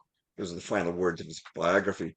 Now, there's no proof that he was poisoned or something else was done at that dinner, but it was certainly convenient for Bernard Baruch that one of the greatest rivals to Franklin D. Roosevelt was now out of the picture. I should mention that as the father-in-law of Charles Lindbergh, Lindbergh would have done the same thing he did with his own father. He would have flown Morrow around the country. He would have stood next to Morrow and would have given Morrow tremendous credibility in a campaign against Franklin D. Roosevelt. So it was very convenient that it was removed. It was also convenient that in 1932, the election year, that Lindbergh, whose voice still might have been a factor in the election, he was removed from the picture by the murder of his son, a complete distraction from any political involvement. Now, this is theoretical, of course, but it can't be denied that there are possibilities to this. Now, I do want to talk about who I believe did kill the Lindbergh baby, or who at least masterminded it. Now, um, I have a theory. Again, it's a theory, but there was a mastermind who was on the radar screen of law enforcement, but he was inexplicably dropped. Now, in terms of accomplices, we've mentioned Isidore Fish. This is the man who Hauptmann said left him all that ransom money. It's very interesting that there were innumerable witnesses to Isidore Fish. He was seen around Hopewell at the time of the kidnapping, and in New York City, there were at least five documented witnesses who testified that Isidore Fish was trying to sell hot money. He was trying to sell it usually at 50 cents on the dollar. And these are all independent of each other. And there's actually a sixth witness, but he doesn't mention Isidore Fish's name. Wasn't aware of Fish's name, but he gives a perfect description of Fish.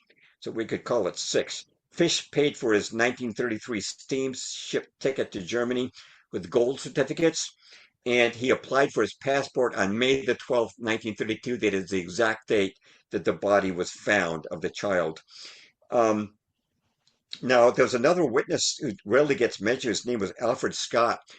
While John F. Condon was negotiating with the kidnappers for the ransom exchange, Scott was watching Condon's home and he noticed a man frequently go in and out of Condon's home, and he kept a diary. Well, when Fish's picture appeared in the newspapers after Hauptmann's arrest, he said that man was definitely Isidore Fish. So there's a whole slew of people who identified Isidore Fish, but not Hauptmann. There are Well, almost no I saw witnesses. the picture. He had a very distinctive look. Yeah, He was, yeah. yeah. It's hard to mistake Isidore Fish. It's Um, but I don't think he was a mastermind. He was just a small time Jewish hood and con man. He was not a likely mastermind. The man who I believe is most likely mastermind, who was on the radar screen for a while, was Jacob Aaron Nozovitzky. Now, like Fish, he was Jewish. In his youth, he was in Russia, and this is pre-Bolshevik times. He was a member of the Socialist Revolutionary Party, which was a very violent Marxist party that carried out assassinations. And Nozovitzky was placed in prison under the Tsar, but he escaped from prison and he came to America. And in America, allegedly he became anti-communist because he had two brothers in Russia who it was said were murdered by the Bolsheviks. He had a very interesting career as a spy. He was actually hired by the U.S. Justice Department to infiltrate communist organizations. He infiltrated, for example, the Soviet Bureau in New York in 1920, and he was hired. Actually, he worked some of the time for J. Edgar Hoover, who was the future director of the FBI. He was hired to investigate the Wall Street bombing of September 1920, which caused 30 deaths and 300 wounded, although he never came up with an answer. His true loyalties, I think, have always been in question. Now, he was a master forger. He forged passports, and at one time he was hired to infiltrate the Mexican Communist Party. He was offered a big amount of money if he could do that. Now, it turned out the Mexican Communist Party was very meager, and when his backers told Nozovitzky, your reports don't have a lot of information here, Nozovitzky forged a fake constitution of the Red Army of Mexico. It was a forgery, but it fooled his backers and they gave him his fee. But where it really gets interesting is in 1924, Senator Bob LaFollette, who I've already mentioned, was running an independent campaign for president, and he was feared by the deep state. So Nozovitzky was hired by deep state financiers to discredit Bob LaFollette as a communist. Now, Nozovitzky wanted to know who these financiers were that he was working for. He was hired by a go-between named Charles Russell. So he hired someone to tail Russell. And it turned out that Russell was working for another go-between. Whoever these financiers were, they removed themselves several times from Nozovitzky. They didn't want their names to be revealed. Well, in 1928, Nozovitzky was sent to prison on a bigamy charge. And while he was in prison, he became friends with another convict named Wally Stroh. That's Stroh. And after the release from prison, um, Nozovitzky and Stroh had become good friends, started a business together. and later they started working for a detective agency together. And after the Lindbergh kidnapping, Stroh came forward and he said that Nozowitzki had specifically asked him if he would participate in the kidnapping of a child of a nationally prominent New Jersey family, and at one point mentioned Lindbergh's name. Now, it's possible that Stroh was just looking for publicity, maybe wanted to sell the story to the newspapers. He did occasionally contradict himself.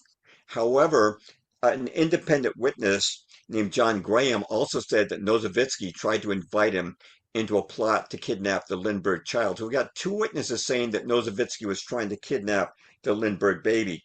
Now, there are other things that link him to the crime. In 1933, President Roosevelt issued his executive order turning all Americans forcing all Americans to turn in their gold to Federal Reserve banks in return for Federal Reserve notes. The deadline was March the 1st, 1933. On that date, March the 1st, someone turned in $2,980 worth of gold certificates, which turned out all to be Lindbergh ransom money. Now, the slip was signed by somebody named J.J. Faulkner, and Nozowitzki used a number of aliases, but one of his favorites was J.J. Faulkner. And everybody agrees that the slip was not signed by Hauptmann. Some people think the handwriting was Nozowitzki, some people say no, but you got to remember he was an expert forger and he knew how to disguise his handwriting. This brings up a very, very important point. As an expert forger, Nozowitzki was the ideal person to write the Lindbergh ransom messages with the secret symbol on them. Now, there was an agent for the FBI. His name was J.E. Sakara. And he said, in examining these notes, it was apparent to him the person who wrote these notes was not a German, but someone who was trying to look like a German. And let's look at these notes. The first note says the child is in gut care, G-U-T, I'm sorry, G-U-T. That's a German word for good.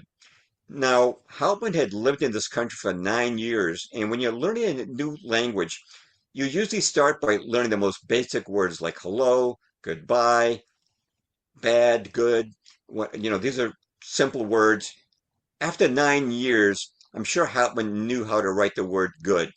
When he was in court during the trial in 1935, he didn't even use an interpreter. His English was good enough. He did not require an interpreter. He certainly knew how to write the word good. He would not write the German word Wait, gut. wait, you're All saying right, that he would use part in their answer note that Hauptmann allegedly wrote, he would intersperse German words with a note correct. that's written in it. That doesn't make no. You bother to find what the word was if you didn't, because you're writing. You have time Right, to figure that out. You don't do that. It sounds like they're exactly. trying to set up someone who's German.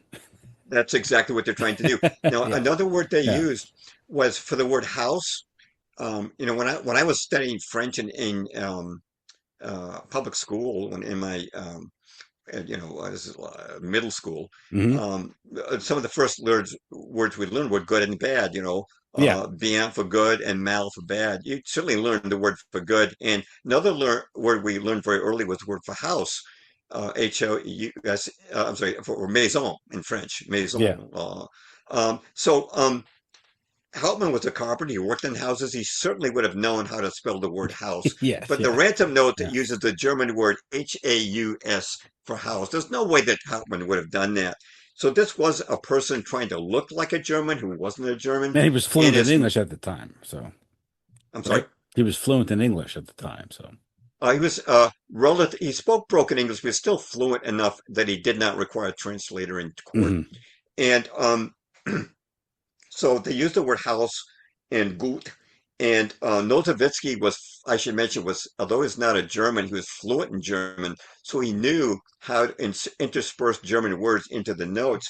Now, 1934 was the year Hauptmann was arrested, and I'm sure you know, in 1933, Judea had already declared war on Germany, Yeah. and they were looking for a German fall guy. Now, Hauptmann had been a German soldier during World War I, so what better way to arouse sentiment for a war against Germany that declaimed that a former German soldier had murdered the son of America's greatest hero. You know, they wanted a German patsy. And quite frankly, the reason why they switched from Hauptmann did it to Lindbergh did it in the 1930s, they needed a German patsy to get a war going. Well, they don't need that today. Now they want to discredit America first. So now Lindbergh did it, and Lindbergh was associated with America first. It's not too hard to follow the political strategy behind why they changed the narrative. Um, now, um, uh, as Well, I mentioned, this is 1932. 1932 was a More, kidnapping. this is Hauptmann is arrested in 1934. 34. Okay, so Um, the kidnapping, but to suggest the kidnapping is some sort of deep state plot to, I guess, cruelly distract Lindbergh and the political ambitions, that sort of thing that Lindbergh family might have. They're anticipating his opposition to something. right, If I recall, but by 1932, of course, this is almost a year before Hitler comes to power in Germany. right. This is Hmm. that's January 1933. This is the baby is kidnapped in March of 1932. That would suggest that, and really at this point, no one's thinking. Although, I mean, you can look at like the Versailles Treaty and conditions in Germany, and there's some sort of a correction is going to be inevitable with the Versailles Treaty and what Germany is going to do.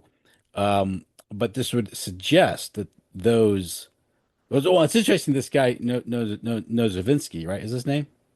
Milzovitsky, right. Novinsky is an asset for the Bureau of Investigation, working his connections with the J. Edgar Hoover. Of course, this case solidifies the reputation of the Bureau of Investigation. That's how this leads to Hoover able to build his empire, his bureaucratic empire with the FBI. This case, because this is when I think kidnapping becomes a federal charge and all that.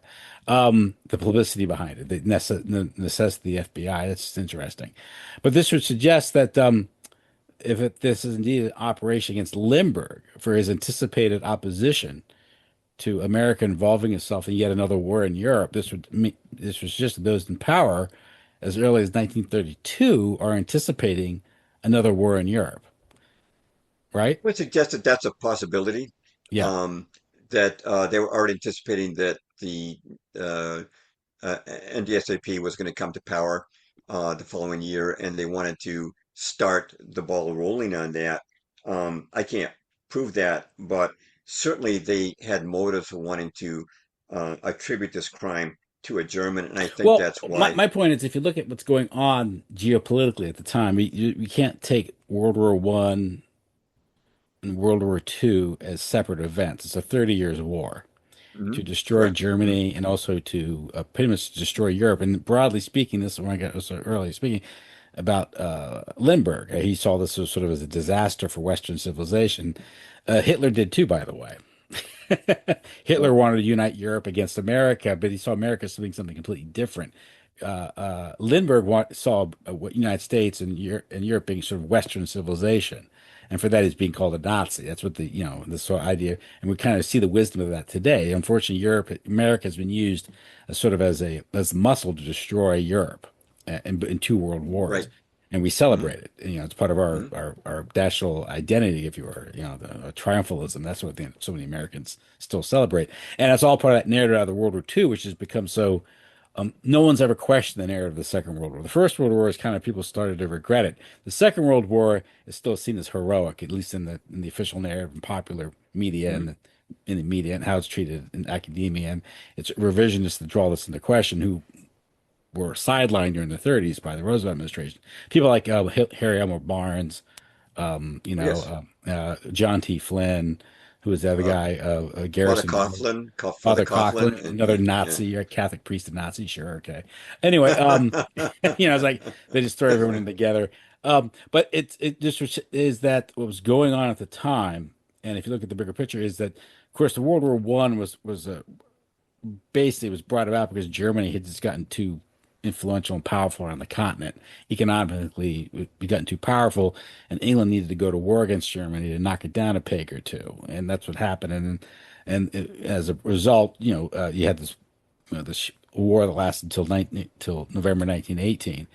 And then you have Hitler come to power, and he revitalizes Germany again. He's working out these arrangements in Europe, where Germany again is becoming his vision is German independence and sort of a autarky and challenging. Although Hitler sought actually to have a modus vivendi, found an alliance with Great Britain, but Great Britain and those the power behind it, which is really the Rothschild, the banking interest, international finance, which is at that point had its claws already deep in America. It's one of the reasons why America got in the First World War was to bail out Wall Street because they had underwritten the Triple Entente, and America had to go in to kind of save the day, if you will, kind of tip the balance and get victory. Of course, another element to this was the Balfour Declaration, whereas Balfour writes this letter to Rothschild saying that they'll give Palestine to the Jews, meaning the Rothschilds, uh, Right. if Jews in America are able to get America into the war. This is 1917, 1916. Well, what does Tie that that all say in. about the Yeah. deep state? It means that we have these power blocks that are working for their very narrow interest at the expense of the American people. This is the very thing that Lindbergh, I think, naively is campaigning against. Would campaign against in the late 1930s, as it became clear that Roosevelt was driving the country into war. My point being Absolutely. here is that those who think that the war and these things come about through mishaps or diplomatic bundling or the ambitions of of crazy megalomaniacal dictators with funny mustaches. No, it's what happens is this is sort of a long drawn out plan. Now, there isn't to say Right. that these things may unfold, and there's some things that happen that people don't expect. Good example, Stalin not going along with the plan after World War II, or even Hitler not going, things not going to plan, like the fall of France in 1940. Maybe someone didn't anticipate that, but the broader conflict was sort of mapped out. And to back that up, I think there is the Rockefeller had the War and Peace Studies, and this was 1939. And the War and Peace Studies anticipates American permanent involvement on the European continent. Now this is before I think this is before the fall of France. This is like I think it's before the outbreak of war.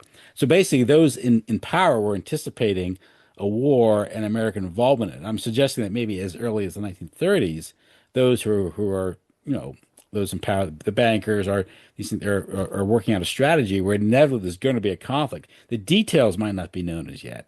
But I'm saying suggest that what I'm trying to reconcile is you had this kidnapping in 1932 before Lindbergh is really politically active, although he comes from a family that is political. You got to remember that. Like you Right. mentioned, his No, they father. had Yeah. visceral hatred for his family, Yes. Yeah. and it's just all those things you said about World War One. I would add of course, the Bolshevik Revolution of 1917.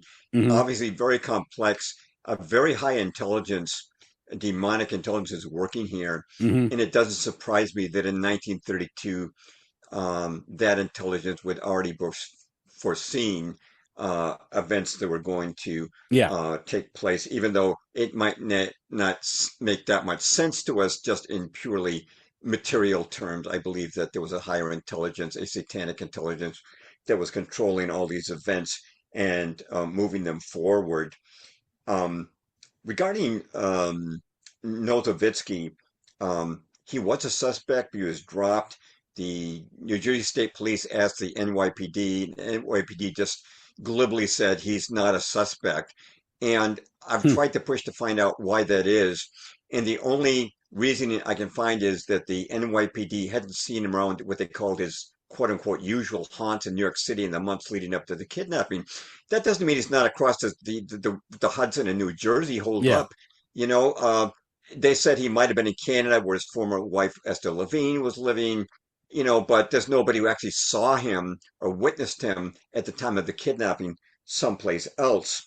Now, it's interesting that on February the 15th, 1932, which is 2 weeks before the kidnapping, he or someone signing his name sent a letter, I'm sorry, a telegram to Wally Stroh, who he'd already invited to the kidnapping, but Stroh declined, saying he was in Cleveland. Okay, um, but did he stay in Cleveland? If you're familiar with the movie Double Indemnity, um, Fred McMurray teams up with Barbara Stanwyck to murder her husband, and if you remember the movie, Fred McMurray establishes a very elaborate alibi Hmm. for himself, and one of the things he does is he's at his apartment and he makes a toll call to give proof that he's at his home on the night of the murder that he's committed. And I think that Nozowitzki's telegram on February the 15th, 1932, is to Stroh was to establish his presence away from the scene of the kidnapping, especially remembered that Stroh had declined to join him in the kidnapping. He was afraid that Stroh was going to say something. Um, and it's interesting that after the kidnapping, Nozowitzki just basically disappears from the scene. I can't find any evidence of anybody who interviewed him, was with him. There's a slight paper trail. For example, there's a 1942 draft registration card in Los Angeles with his name on it. Um, and an interesting thing happened in 1938. His attorneys launched a $200,000 defamation suit against John F. Condon, who again was the intermediary for the ransom exchange, because Condon said he believed that Nozowitzki may well have been Cemetery John. Now, when the court date came up, neither Nozowitzki or his attorney showed up. So the case was dismissed, and it looked like all Nozowitzki was trying to do was shake down Condon for an out-of-court settlement. When he didn't get it, he didn't dare show up in court and be cross-examined on whether or not he was involved in the Lindbergh kidnapping. He just disappears from the scene. And if you go to Wikipedia, they've got a four-sentence biography of him. He's basically just scrubbed the from the scene. Um, And he's a background, but you could say, I think referred to it now as political opposition research, or political dirty tricks, and involved in all types of political skullduggery, as you explained with the campaign against our was it Robert La Follette? right?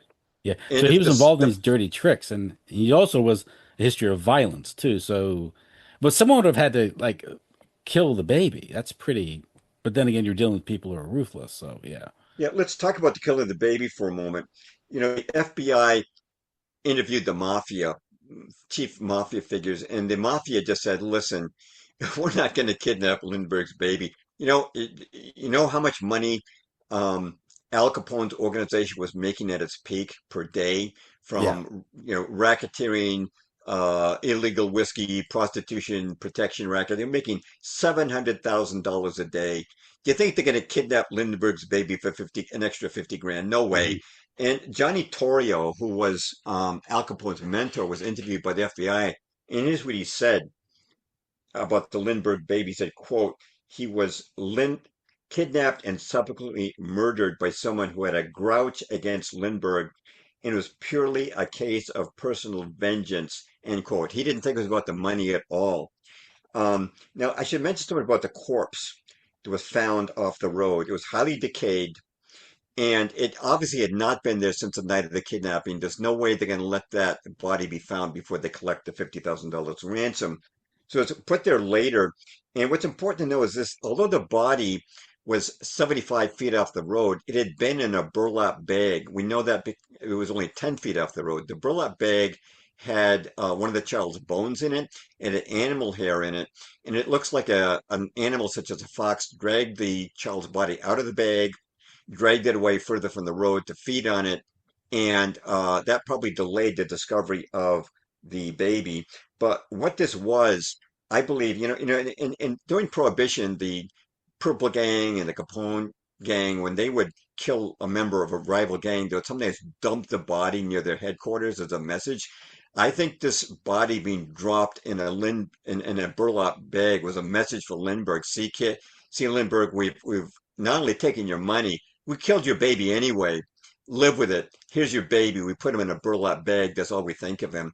And, Lise Perlman in her book says because organs were missing, that means that Lindbergh and Dr. Carroll removed him in a eugenic surgery. Well, I point out in my video that Jack the Ripper also surgically, with precision, removed the organs of his victims. And I think that may have been more than one person, by the way. But some of the organs he removed included the heart, the kidney, the vagina, the uterus, the bladder. You can look this up, okay? And what happened to the Lindbergh toddler, I don't think it's some sort of operation by Dr. Carell. I think it's what we now know about satanic ritual abuse of children. I think that's what happened to the Lindbergh baby. I think he was killed while he was tortured and killed, and his body was thrown there. in the most demeaning way possible in a burlap bag to send a message to Lindbergh. This is what we think of you. Um, that's what I believe happened. I just one more thing I want to say about this. I don't think that Nozovitzky, if he was the kidnapper, and I mentioned Nozovitzky because he's got more trademarks associated with this. Again, hired by deep state financiers to attack La Follette. Will they not again hire him to attack Lindbergh? This is what makes sense to me. There was a Jewish author named Dr. Alan Marlis, who was a professor at City University of New York a few years ago. He wrote a book which is a tough read, but he believed that the um, chief financier behind the kidnapping was actually the son of Paul Warburg, James P. Warburg. Paul Warburg, I didn't mention this in my video, but Paul Warburg had died less than 2 months before the kidnapping. James P. Warburg was a member of FDR's brain trust, and he hated Lindbergh with visceral hatred. If you read the newspaper accounts, he always has the worst things to say about Lindbergh. And Marlis presented circumstantial evidence against Warburg. For example, the governess of his children had a sister who worked in the Morrow Houseburg as a servant. That means that Warburg always had a pipeline of information about where the baby was. And there's other circumstantial evidence like that. There's nothing you could bring to court. I mean, it's just circumstantial. But the other person I would mention, if Nozovitzky wanted a guarantee from the top that he would never be prosecuted, another person who could have done that would have been Baruch. Baruch was a man who told presidents what to do, whether it was Woodrow Wilson or Franklin D. Roosevelt or Eisenhower. Baruch told presidents what to do. And if he could tell presidents what to do, he could certainly tell David Walentz, the Jewish prosecutor in the trial, who had nothing in common with Lindbergh. Lindbergh was supposed to be an anti-Semite. Walentz is Jewish. Lindbergh is a staunch Republican enemy of Franklin D. Roosevelt. Walentz is a powerful figure in the Democratic Party, so powerful that he became a member of the Democratic National Committee. He's got no reason to protect Lindbergh, but he's protecting someone in that dirty trial. And I don't think it's Lindbergh. Yeah, I think it's hard for people to imagine. Again, it's something. I mean, obviously, so evil, just for a vendetta. But there's something more at play here. And again, this Right, did take Lindbergh out of the political picture, particularly in 1936. He would have been what right. 34, He 1936. wouldn't qualify, and he was driven out of the country. They were making death threats against his second son, Yeah. and to protect his family, he had to leave the country. These death threats, I don't think they were spontaneous. I think they wanted him out of the country so he would not run against Roosevelt.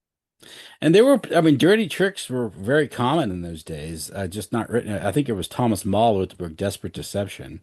And in that book, he talks about some of the dirty tricks that British intelligence did there, with William Stevenson. And this involved Hmm. blackmail, and compromising stuff, Right, sexual tricks, and even murder. And right, so when you think of what's at stake, here. They're not going to leave it up to chance or leave it up to just a legitimate political debate. Not going to engage in, polite debate and and debate, the ideas, in a public forum and let democracy decide. So these things, that's not how power politics is played. And people are no, very no, they Americans, yes, I think, are still very naive about that. But what the powerful are willing to do to achieve their objectives, you know.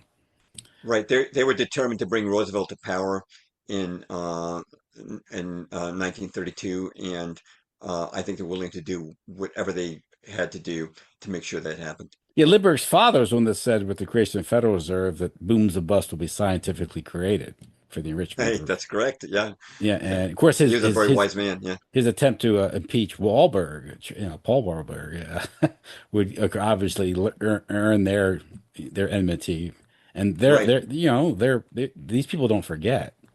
right. As No, I joke, they remember things that never happened. So, right. They still remember Lindbergh after almost 100 years. So, well, yeah, that's yeah, another they got a thing that's long memory. very telling. That even today they're obsessed, and that anti-Semitism thing, even though they cannot detach themselves. They're so solipsistic and they're so narcissistic, and as if there could be any legitimate criticism of whether it's U.S. foreign policy today and Israeli or Jewish influence in our politics. There's no legitimate criticism of that. It's all pathologized as anti-Semitism. And but Correct. same back then, meaning that those in the Midwest or Yale University who didn't see there was interest in America getting involved in yet another war in Europe, and it turns out what it did to Europe, just all the flattened cities, t tens of Well, millions of people dead, and their response is to say, "Oh, you're welcome, by the way." Mission accomplished. I'm like, this is what they were warning about, and they declare victory, and then they come up with these ridiculous tales of sort of Nazi tyranny and Holocaust, and these things are all World War One had the same thing about Kaiser being this butcher, right? The butcher of Berlin. It's just that people realized it was all BS. That same thing didn't happen after World War Two. In fact, they doubled down on it, you know, with You're Hollywood. absolutely right. They definitely doubled down. In fact, there was an article by the I'm going to forget his name at the moment, the former president of the American Historical Society in 1947. He said that they were not going to tolerate the revisionist expose that befell Woodrow Wilson after World War One. They were not going to let that happen to Roosevelt, and that's why we've had this plethora of movies and books glorifying World War II as the good war. And you and I did it, by the way, you and I did a podcast on World War II that lasted almost 3 hours. I think it's the Yeah. longest podcast I've ever done. Yeah. Well, yeah, it was this thing. I think Ron owns an article about Charles Lindbergh a couple of years ago. It's a very good long article about this Mm, whole thing, about the conflict with Roosevelt, and he gets very into the details of the politics of the time and sort of the dirty tricks, what's really going on at the time. And he makes the point that this is the court historians that are lavished with book right. contracts and positions to Yeah. tell the narrative that supports the government narrative, the Roosevelt narrative, and it's those historians who actually struggle to write the books, people like Charles Beard and Harry Elmer Right. Barnes and John T. Flynn, they were sidelined. Their careers were ruined. Now, if you look at it just like, who do you think's telling the truth there? How many people are Well, willing to ruin it's their pretty lives, ruin their obvious. careers Yeah. to tell the truth, right? Obviously, you tend to favor the person who actually suffered for telling the truth, not the person who's enriched by Correct. it. Charles Beard was a name I was trying to remember before I wrote that article in 1947 that they were going to double down, if Yes. not quadruple down, and make sure that FDR did not get the same criticism that Wilson did Hmm. regarding the Lusitania and the other and the pilfering of money from the American taxpayers for war munitions they never even manufactured.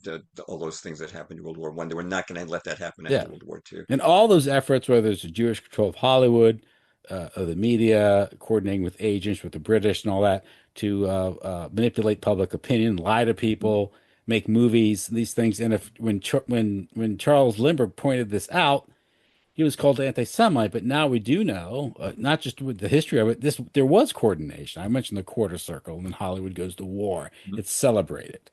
The Disney, his studios were seized because he wasn't considered a team player in this area, so now it's known. Now even know with intelligence, even with subsequent books, that we do know that Roosevelt was working behind the scenes to actually prevent Britain from coming to terms with Germany over over Poland and Danzig and these. And he wanted a conflict, or those who controlled them wanted a conflict. They wanted war because Germany needed to be destroyed.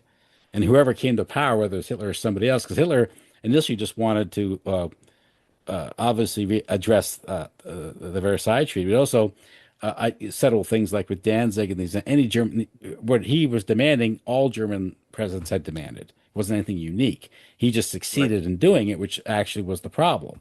And he didn't want general war. He got general war, and there's a lot to that. Went on behind the scenes. It wasn't really guaranteed, though Britain backed Poland, and then Britain and France declare war on Germany, then you have a general war. He didn't have it if they just let Germany alone, just settle things in the East. In fact, Right. Poland would have negotiated with Germany if it weren't for Britain's intervention. Exactly. These things. And of course, then we get the Cold War, and the very entity that Germany, went down fighting, the Soviet Union, where all of a sudden they're the big threat.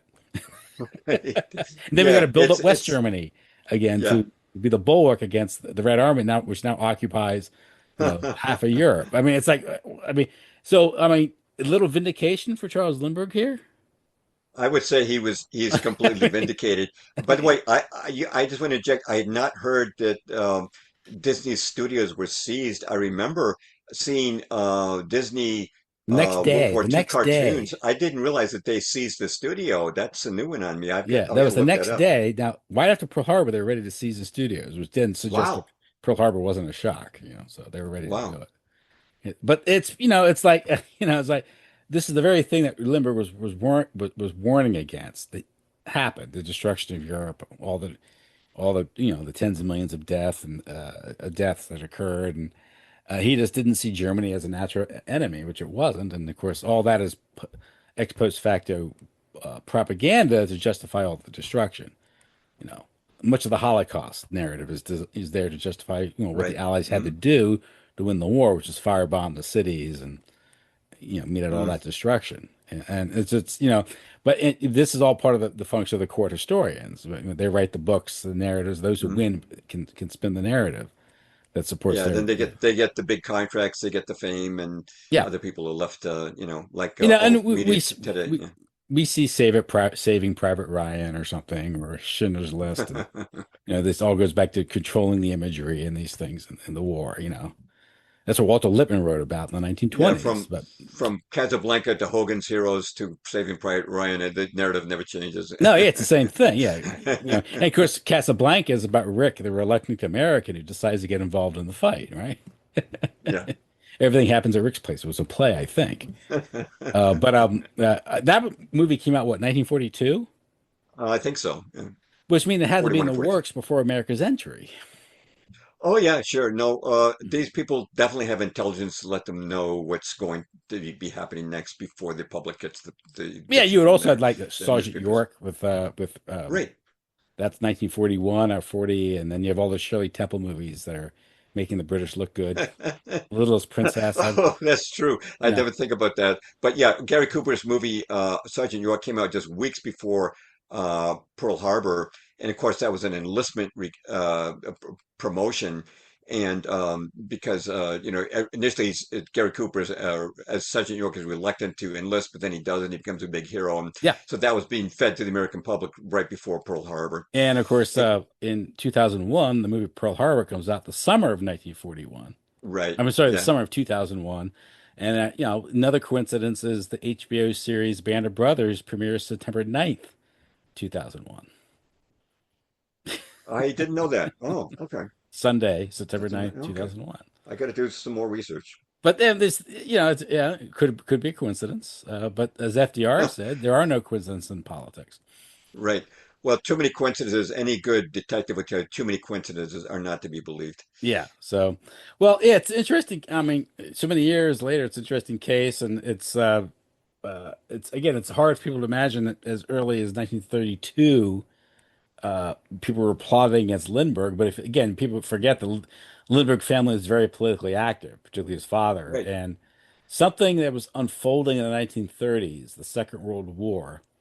It wasn't completely unforeseen by the powers that be. In fact, it was inevitable given the ambitions of the powers that be. If you look at the Second Mm, World War again as a 30 years war to gain control of Europe, destroy German power, and maintain Anglo-American and I think also Judeo dominance of the global economy. And because what happened was Germany took off after 1871, surpassed England in 1910 economically, and that's when England decided to go to war with it. And we have the little letters and the how British politicians were talking to one another, and that's why you got World War One. And of course, World War One ends in 1918, and then you have the 1920s, and Germany is revived under Adolf Hitler with the National Socialists, and it becomes the enemy number one. As you mentioned, is in 1933, I think in March, when, quote, the headline, Judea declares war on Germany. right. Okay, now if there's an entity called Judea in 1933?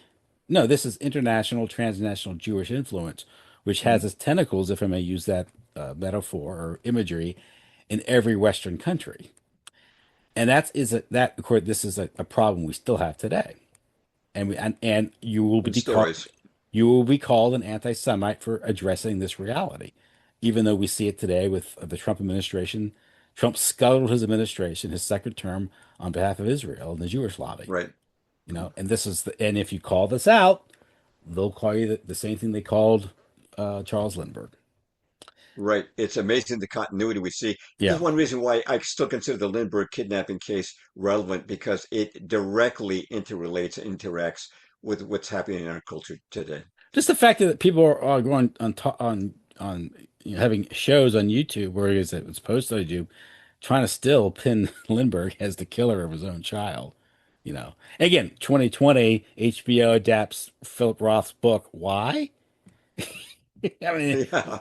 really, Just happens to come out in election year again, is you know. this on So, people's minds? The plot against America? It's like, you know, so it's one of these sort of counterfactual shows. That's like the Man in High Castle, that sort of stuff. So, okay, well, think we covered it. I think we have. Thank you very much for your time and consideration. No, it was a great It was topic. It was a been good kind of time. Yeah. a long show, but I think it was worth it to kind of tie it together. The Lindbergh kidnapping is still a mystery for a lot of Yep. people. There's so many books out there creating such a confusing picture, but I think that if you look at it in the broad terms of the deep state, in the broad um, panorama of history, it becomes very understandable. And again, the personality of Charles Lindbergh, the ultimate American hero versus the sleazy Franklin Delano Roosevelt. These are two personalities. Unfortunately, Franklin Roosevelt won the day because he had the power. And someone made the case there was remember this was back when I think during the 2024, I think yeah, the Republicans had a convention at Madison Square Garden in New York. And someone Mhm. said, "Did you know that America First had a meeting at Madison Square Garden in New York?" I was like, "So?" But it was funny because they brought that up again, America First. They were talking about this. This is in 20, I think 2024. And uh it was funny because it's funny because as America First was meeting in Madison Square Garden, um it was the Jews and the British that were meeting in the Oval Office. And that's why they won. And again, there's a lot of discussion about German fifth columnist, American Boon Party, influencing politics.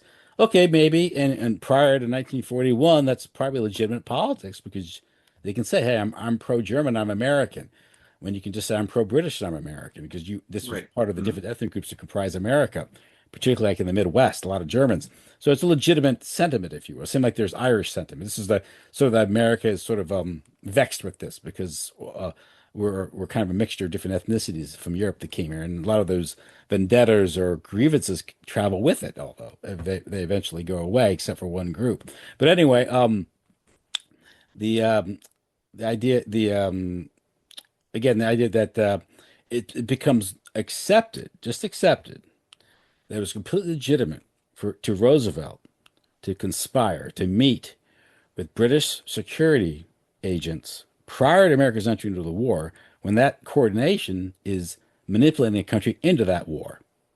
Same in the way that it was completely acceptable that he would conspire with the ADL and other Jewish organizations to engage in all types of political skullduggery and actions against people who are engaging in legitimate political debate. That'd be America First. They were out in the open. They were debating. They had open conventions. It Mhm. was the other side that was engaging in political skullduggery and lying to the American people about this stuff. Right. That's That's the right. difference. And so it's come normative that here's FDR meeting with Churchill, making all types of promises to him behind the scenes against the Constitution, against the Neutrality Acts, and all this stuff. But it's America First, which the court historians treat as being somehow untrustworthy or un-American. So, Right. Just like today with you have people who want America first and they're considered anti-Semites if they don't want a war with Iran. It's the very yep, same principles same thing. and the deep state characters, even though the people pass away, Satan is still around and he's got a long memory. Yep, yep. Okay, so yeah, thanks, James. Thank you, Tim. Thank you so much. Take care. You have a good night then. Okay, you too. Bye bye.